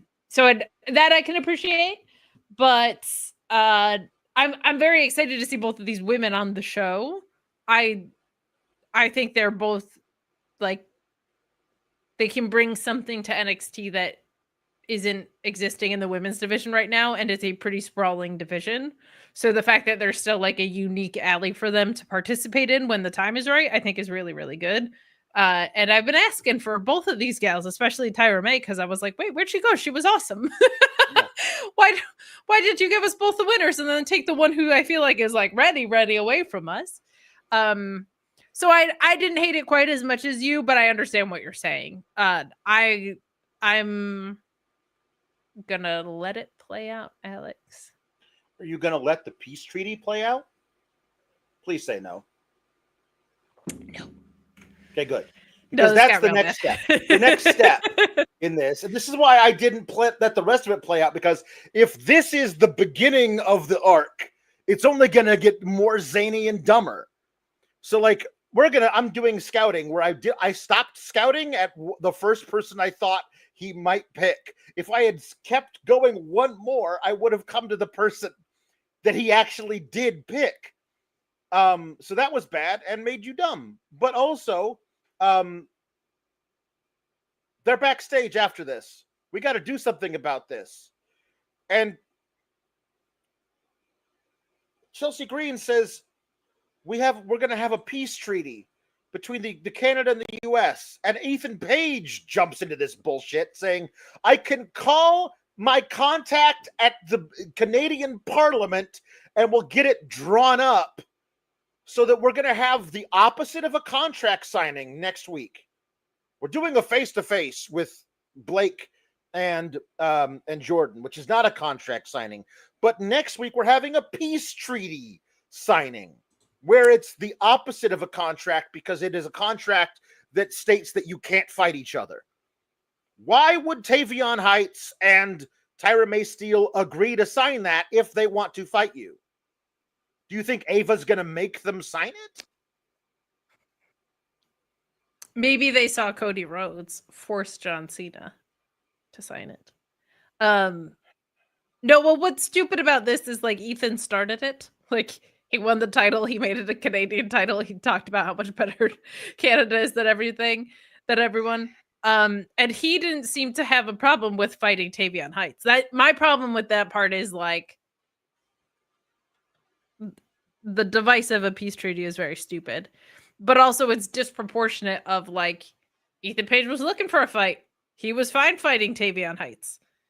And then Chelsea Green got involved and then it became a tag match. And because Chelsea Green doesn't want to face Tyra May, despite having the numbers game on her side, like it like so many things in NXT, it just is so unnecessarily convoluted. I haven't been to war myself. I don't think that's how peace treaties work. Yeah, I feel like both sides want to not fight if they want to sign a peace treaty. Yeah. If one side, It's like I don't think they get signed in front of an audience and everyone's like, Probably not. okay. Yeah. I feel like there's like a whole ratifying process that goes through. All right, I've been putting this off long enough. Do we have to?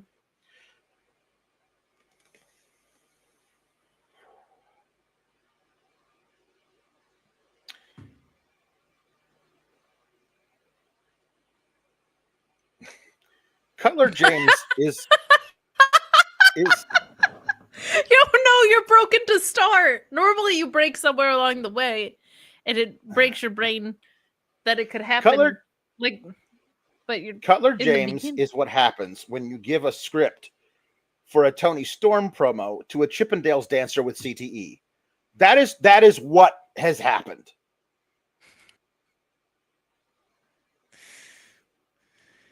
They're all being interviewed by Kelly Kincaid. They're all 7 feet taller than she is, and they're yelling and being very intimidating about how they're going to beat up the 4 main event type guys in the main event. And then Cutler James says, "We're going to take turns getting on their ass, and we're going to keep hitting them until we finish on top." And everyone else in the group goes, "That was weird that you said that." Are we trying to make him the unintentional comic relief with weird double entendres? About like last week, it was a thumb up the butt. This week, it's something different up the butt. But also, neither time was it consensual. And it's weird that this is all very dumb. All of it is dumb. All of it is dumb. All of it is dumb. Well, it doesn't. It would be even. It doesn't. It would be matter. Even, it's more dumb that they're doing it with Dork State because they're supposed to be, intimidating. They attacked Femi during a PLE. Then the next week they beat the hell out of the assistant general manager and wrote in that guy's blood, "No one is safe." I mean, maybe they didn't have enough blood to finish the sentence that we're gonna write "No one is safe" from a thumb up the butt. Maybe that was the thing they were gonna write. No all one of is it safe from this creative, I think, was the intention of what they were trying to say. The thing with Toni Storm is she's saying all of it on purpose. All of the double entendre is extremely intentional and she knows it. Like she's not an idiot in it. Like all her rhyming and all the sexualization is because she's an unhinged Hollywood nut job, professional wrestler. So this is, I mean, every mid 2000s comedy you've been trying to avoid is basically this. This is like, it's also just so out of place for this entire faction, and they just haven't known. If you that boldly debut a faction, you've got to have a direction that you're committed to, and they have never had that. And they switched gears, and they're just different people. Like I hate when WWE does this. Oh, you're a face, now you're a different person, instead of someone that looks at things differently. They didn't turn face. They're just no, but like in this, but they're different people than they debuted as, is my point. Like they're not intimidating, they're not scary, they're not badasses. This is just a guy accidentally walking into double entendres and not realizing it. And am I supposed to take them seriously? Why would I? They lost to Matt Cardona on Slammiversary. They did all, man, it started so rough, and then they did those really cool intros with the D'Angelo family story, and then they just didn't have anything for them. And now we're getting this. Like, they don't feel like the same human beings that they debuted as. And for what? Like, the same thing I think of is you want to inject comedy in here.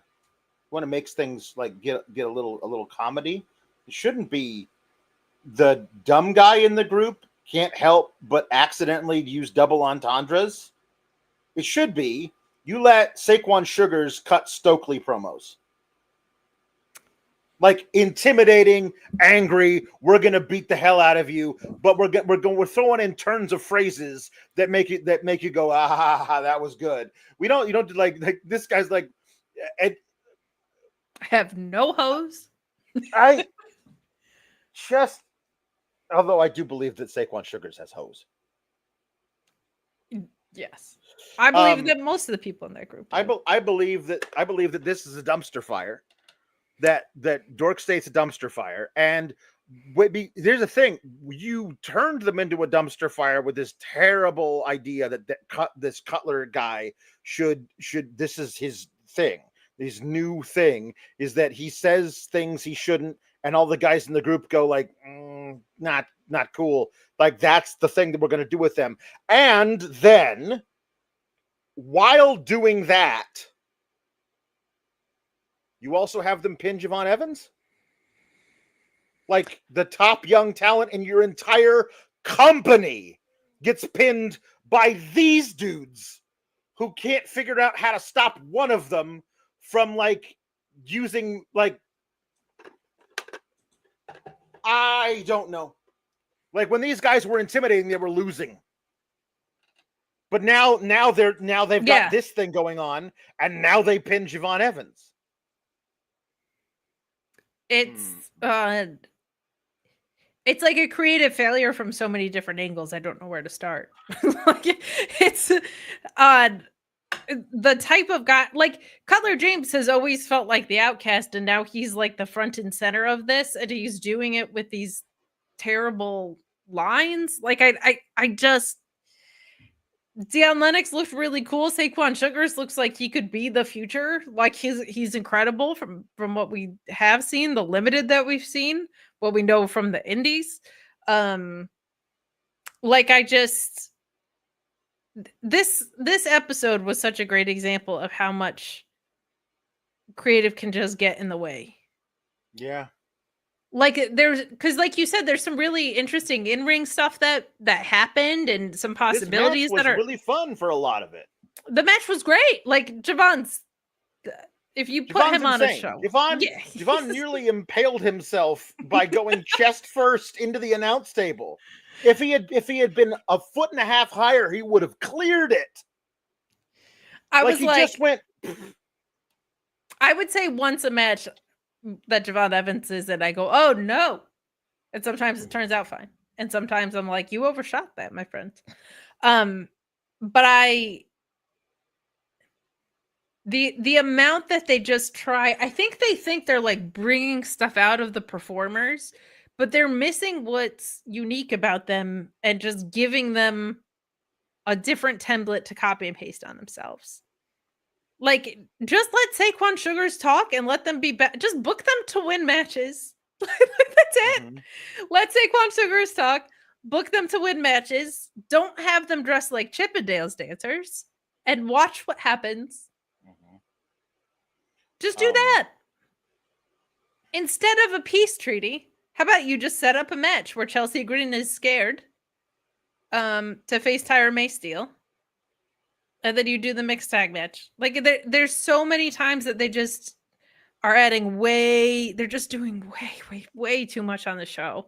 Everything was so much better when it was just clean and easy, which was not that long ago. Like it's an impressive tanking of all three brands that WWE has accomplished in the past couple months. It really is. And I know it's selling and I know whatever. It sucks to watch. Yeah. It's not fun to watch. The end of the match is the end of the match because Oba is it's entirely chaos. Oba's running, doing his big European uppercuts in the corner, but somebody throws Javon Evans into a corner before Oba can stop himself. He hits him with one, and then Oba turns around, and Moose is going to spear one of the dudes, but that guy dodges, so Moose spears Oba.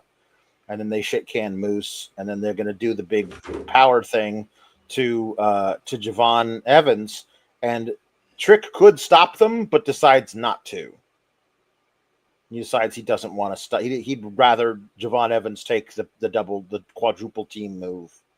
And so he gets off the ring and walks away. So next week so on Friday, Trick is beating Moose. And on Tuesday, it's Trick versus Javon. And the winner gets Oba at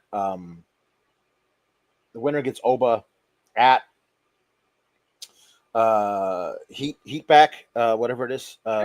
Heat back lane. Back wave. And here's because I'm fairly certain we're definitely doing Javon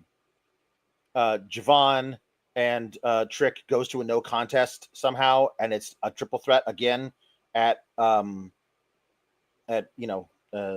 whatever it is, Heat Lash. I would have it go to a no contest because DarkState gets involved. And we're not stopping until we get a title match too. And so Ava, because Ava is Ava, says, okay, here's what we're doing at Heat Lash. We're doing Oba Femi defending his title against Javon Evans, Trick Williams, and one member of Dork State. And of course, that should be Saquon Sugars. Because if you're doing all of this to get title matches, he's the top dude. He's the best guy in the group. He's the one who should be there. Let that start a thing between him and Javon Evans. We know they can make magic together. I think that you have Oba retain because he's Oba. And Trick, can screw off to TNA after that. Alex, do you think there's a world where I'm a fucking mark and Jay Cutler's goofiness is him getting bounced from the group and Trick is the leader? I mean, sure. Yes, please. Okay. The biggest problem since the beginning with Dork State, even when they were more intimidating, was that Cutler felt like he did not belong there whatsoever. Yeah. And I think that the idea that they would kick him out of the group because he can't stop making sexual references is the dumbest reason to do it. But if it gets to what we want, just the indication that he's a complete misfit for the rest of the group, right? Like, and I think like this guy is not. He cannot hang with us. Look at this fucking dweeb. I think is something that they could make work. Yeah. I don't know if that's the direction they're going to go. I will be like an idiot, optimistic. But I did think about that when Trick like refused to make the move today, and there's been all this speculation. And I also feel like if you have another company's title, having some friends around is probably a good idea. And this group needs some help, so that could be fun. If that wasn't the plan, this one's free. NXT, take it. It's a better idea than what you're doing now. But also, like, my God, an accidental spear. I didn't know that was interpromotional now. Yeah, it happens all the time now. Yeah. Like, it's even the same move that you're accidentally hitting the person within the bloodline. It's kind of crazy. You would think it's exclusive. You would think that they actually had a patent on it, but they don't. But Zarya did it too, so it's just everywhere now. I forgot to mention that that Hank and Tank have just decided that they were going to do wacky costumes, setting up for something. Like the first time we saw them after they were told by Ava, don't interfere, and they were like, yeah, sure, I guess. They showed up in the line of women that Chelsea Green was vetting, dressed, I guess, as Zarya and Sol Ruka. One of them had a bright red wig, and the other one had a bright blonde wig, and they had weird stuff on their like eye makeup, I guess. Timu and drag they show. did What the poses.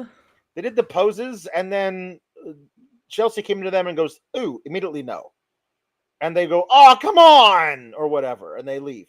And then when Oba's trying to do like a pep talk, like We must destroy them because we are the alpha males of the species. Do we have an accord? Like, he's doing this awesome pep talk. And I also loved, I don't know if you saw this, but Javon Evans is called by Femi one of the alpha males of the species. And he goes, yeah, I like that. Yeah. I've never been called that before. That is a good idea. So good. I did notice that. Here comes Hank and Tank in like, they're like dressed up like the Orkin Man. And they're like spraying for roaches or something. And then following them into the shot is Robert Stone, who's like, come on, guys. What did I tell you about pretending to be exterminators? That's not nice. You should leave now. What? What are they like? How does doing what they're doing lead to them not because they didn't interfere? There wasn't like they showed up in the front row with fake mustaches or something. Like they weren't like giving. They waited until after the match was over, ran out and attacked Dork State, and there was a giant brawl to end the show. God, surprise, surprise! It's giving NXT 2.0 with this shit. It's really bad. It's really, really bad. And it again, completely unnecessary. Like, what if they just everything I am saying, Alpha Bill, is true. I am saying this is true. I'm saying true. True stuff. That's the truth. That's the truth. Just unnecessary. It is entirely unnecessary. I'm gonna read some puns now. Let's read some puns. The never seen Jordan 17. Captain Louboutin Albano. Or Louboutin? Alex. Louis Vuitton. That says Louboutin. That says Louboutin. Louboutin. Louboutin sounds like his own wrestler. You don't even correctly. Yes. That says Louboutin. You're such a designer baby. Louboutin sounds like he's Josh Briggs' next tag partner. Louboutin and Josh Briggs. Get down, turn around, go to town, Louboutin boogie.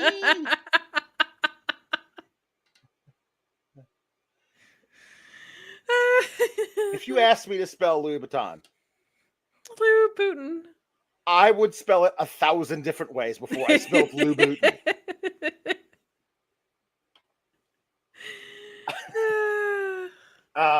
Just Ricardo was sorry.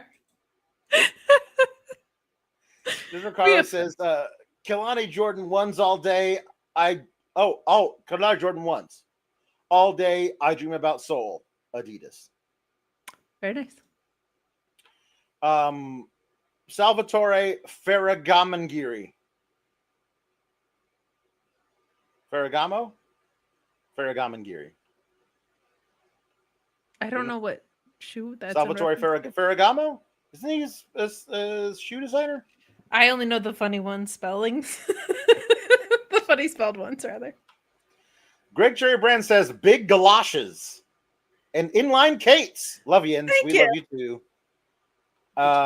Meet Norma says Kenneth Cole Mega, Penta El Cerro Moccasins, AR Force One, Damian Sandal, Reebok Ivor Son of a Plumber, High Heel Hook, Drop Open Toe Hold, and Chuck Taylor. Some of them write themselves. Lieutenant Photo says Adam Copeland, aka Wedge. Jim Duker says high heel turn. Very nice. Louisville says Queen Under Armour. Prince Puma and Hoka Femi.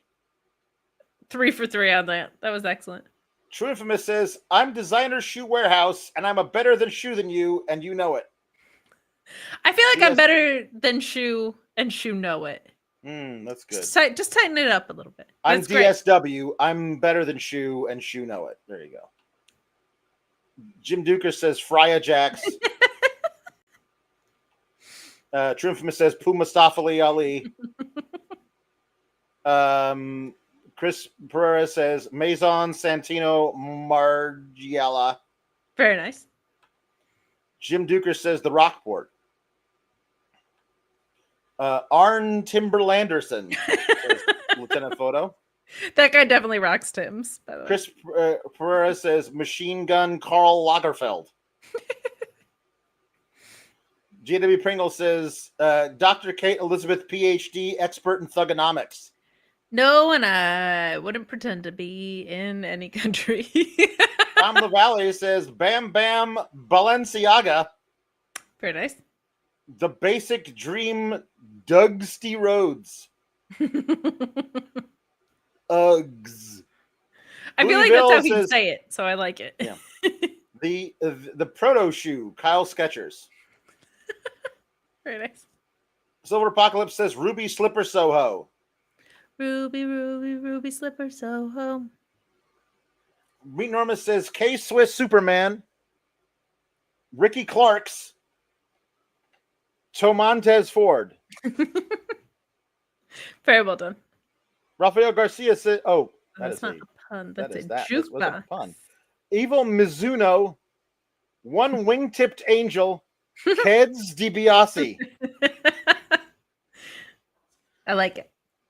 Ryan Band says, "I need Briggs and Moore to be awesome Tanaka WWE." No, you're not. You're not allowed. No, you can't make them that. You're not allowed. Me Norma says Versace. Versace is very good. Gucci Kingston, and watch for the Jimmy Choo. Very nice. These are Rafael great. Garcia says, "I forgot one. Aglet Pulowski. That is all." Do you know what the aglet is? I don't. On your shoelace, the little piece of plastic at the very tip. That's called an aglet. They named it? Yes, it's got a name for it. I thought it was just a little plastic tip at the end of your shoe. I thought that was the No. scientific name. Scientific name is aglet. T Electric Mayhem says Kedzie Omega. Saucony D Kangaroosh. Saucony D. Speaking of Tony D, is he just dead now? Is that the thing that like he got killed just like they do at the end of The Sopranos? Like they weren't they didn't have they didn't want to pay for the rights to Don't Stop Believing, so they just had him get killed in silence. And the next time we see him, he's going to be an entirely different dude. Hopefully on the main roster, yes. Hopefully on the main roster, but like, I mean, pretty Deadly got killed to the main roster. Yeah. Jay Miller says, "I feel not doing a draft after Mania hurt NXT. It's just too crowded with talent already to be called up." They called up a whole bunch of women, but they left it incredibly bare at the very top, and then said, "Let's elevate all of the women just underneath the top." And I'm like, you have to figure out a way to do tiers. Do tiers. Just a little balance. A little balance, baby. Missy Ozog says Fuego del Sol and Shoe Lacey Evans. That's what I say to Lacey Evans. I say shoe. True Infamous says the New World Balance. Very nice. Meet Norma says Alex Graciadadis. Adidas. Sorry, I was not reading that right. No, Rhea Bach. CM Pumps, Vanshausen, Team Crocs and Socks, The Young Chucks, Diodora Fenty. Diodoroba Fenty.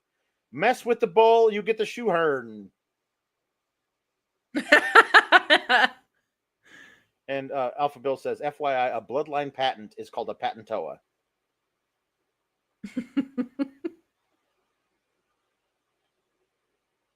I thought it was going to be patentonga. Very nice.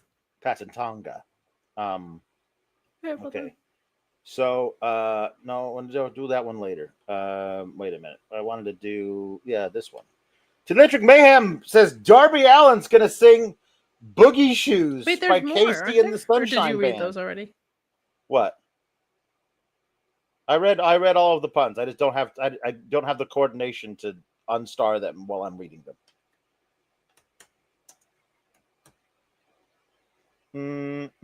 I actually was googling. I was goobing. I was googling Darby Allin boogie shoes. I'm like, he didn't sing that until now.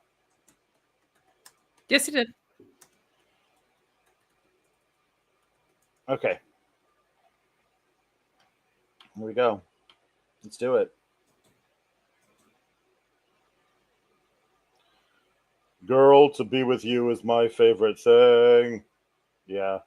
Yeah. I can't wait till I see you again. Yeah. I want to put on my boogie shoes and boogie with you. Yeah. I want to put on my boogie shoes just to boogie with you. I want to do it till the sun comes up. Oh, yeah. I want to do it till I can't get enough. Malachi Black. I want to put on my Brody shoes. Just Brody with you. I want to put on my buddy shoes. Just a booty with you. Julia Hart. Okay. Brody got a shoe deal. Too. Yep. Appropriate. All right. Do you have your Nya Girl one after this? I can't find it. What was it doing? It's near something near the top. It's I didn't take note of it. You're the one who's. Well, jeez. Come on. Help me out here. I'm sorry. I'm a professional. I unstar them as we go along. I'll find it. Oh, there it is. It's Girlfriend by Avril Lavigne. Okay. Thank you. All right. I'll do it right now. I know it off the top of my head. Fine, then just do it now then. Fine. Hey, you. I don't like your girlfriend. No way. I think you need a new one. Hey, you. I could be your girlfriend. No. Hey, you. I know that you like me. No way. No, it's not a secret. Hey, you. I could be your girlfriend. Nah. You're so fine. I want you mine. You're so delicious. Don't you know I think about you all the time? You're damn precious. You're so addictive. Excuse me. Do you know what I can do to make you feel all right? Don't pretend I think you know I'm damn precious. And hell yeah, I'm the motherfucking princess. I can tell you like me too, and you know I'm right. She's like, so whatever. You could do so much better. I think we should get together now. And that's what everyone's talking about. Yeah. Braun does Adidas by Korn as requested by Orion Ben. That may need some censoring if I recall, so be careful. Boning, I see. Somehow it always seems that I'm dreaming of something I can never be. It doesn't matter to me, because I will always be that pimp that I see in all of my fantasies. I don't know your effing name, so what? Screwing might be the only way that I can truly be free from my effed up reality. So I dream and stroke it harder, because it's just so fun to see my face staring back at me. Get these shoes. That was beautiful. Mm-hmm. Taylor Mayhem says Dusty sings "Loop de Loop" by Ween.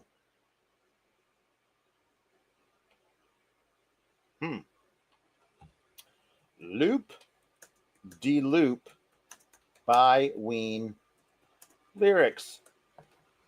I mean, you can't just assume Dusty's going to show up at any point. You can't- can make you can't just- requests. No, but it's like not he's usually watching and he breaks in when it's time for him to do stuff. But he's not on retainer. You can't just expect it. sometimes it's fine.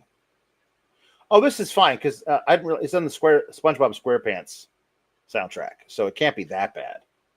Because sometimes Ween does some stuff, you know. Yep, they do. I know, man. I know Ween.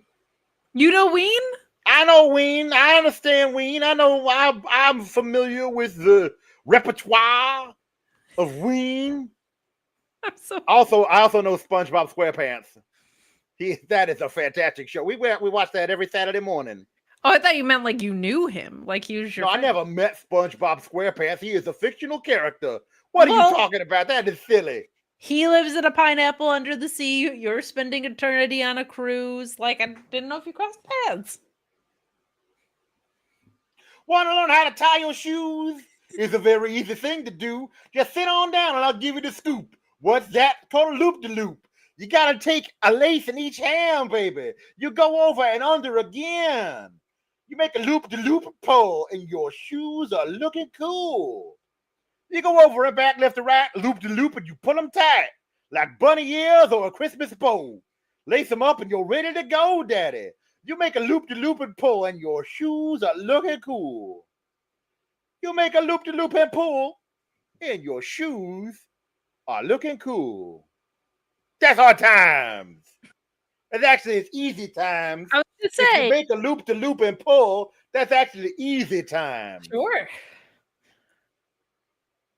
Got a whole little song about it. He is still not up here. Noted. We will check in about it. Oh, hi. Hello. Hello. It's me. Tom LaValle wants me to sing Turn the World Around by Harry Belafonte. Hold on while I Google. Turn the World Around. Harry. Oh, there it is. Belafonte. There we are. No, lyrics. There we go.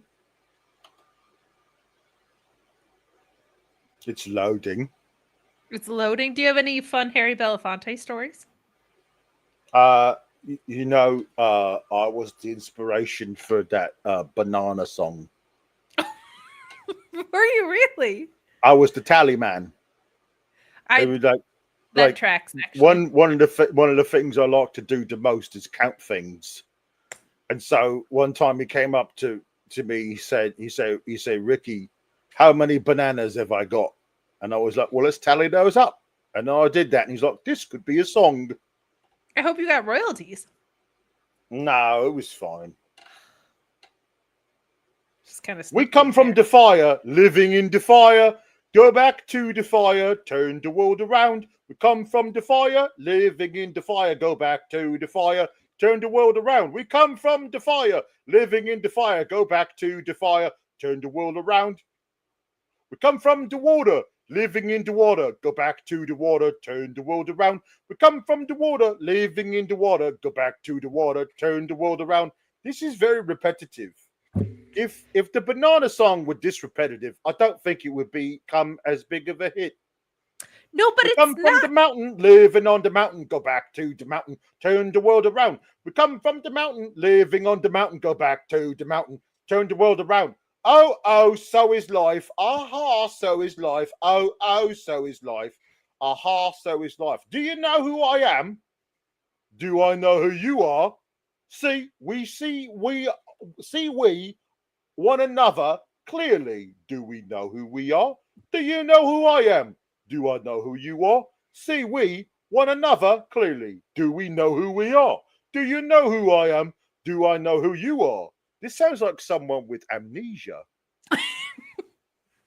It does, or maybe existential, like perhaps they had done a drug or two.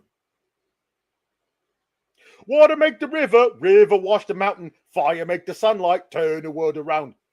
Heart is of the river, body is the mountain, spirit is the sunlight, turn the world around. We are of the spirit, truly of the spirit, only can the spirit turn the world around. And then he just keeps asking if I know who he is. Which you obviously do. You helped him write the banana song. I'm wondering if he went through some dementia later in life, and perhaps he was confused about where he was and what he was doing. I could tell, no, you've got like 18 bananas, but I couldn't tell him who he was. Your hair is blowing beautifully, by the way. Yeah, well, no, I got a fan set up just for this occasion. I didn't know if there was like a nice breeze coming in or what it was, but you look Right. amazing. Well, thank You you. look like a supermodel when they do cover shoots and they want their hair flowing. Right. Oh well. Is what it is. Yeah. Well, keep cool, gabagoos. Yeah.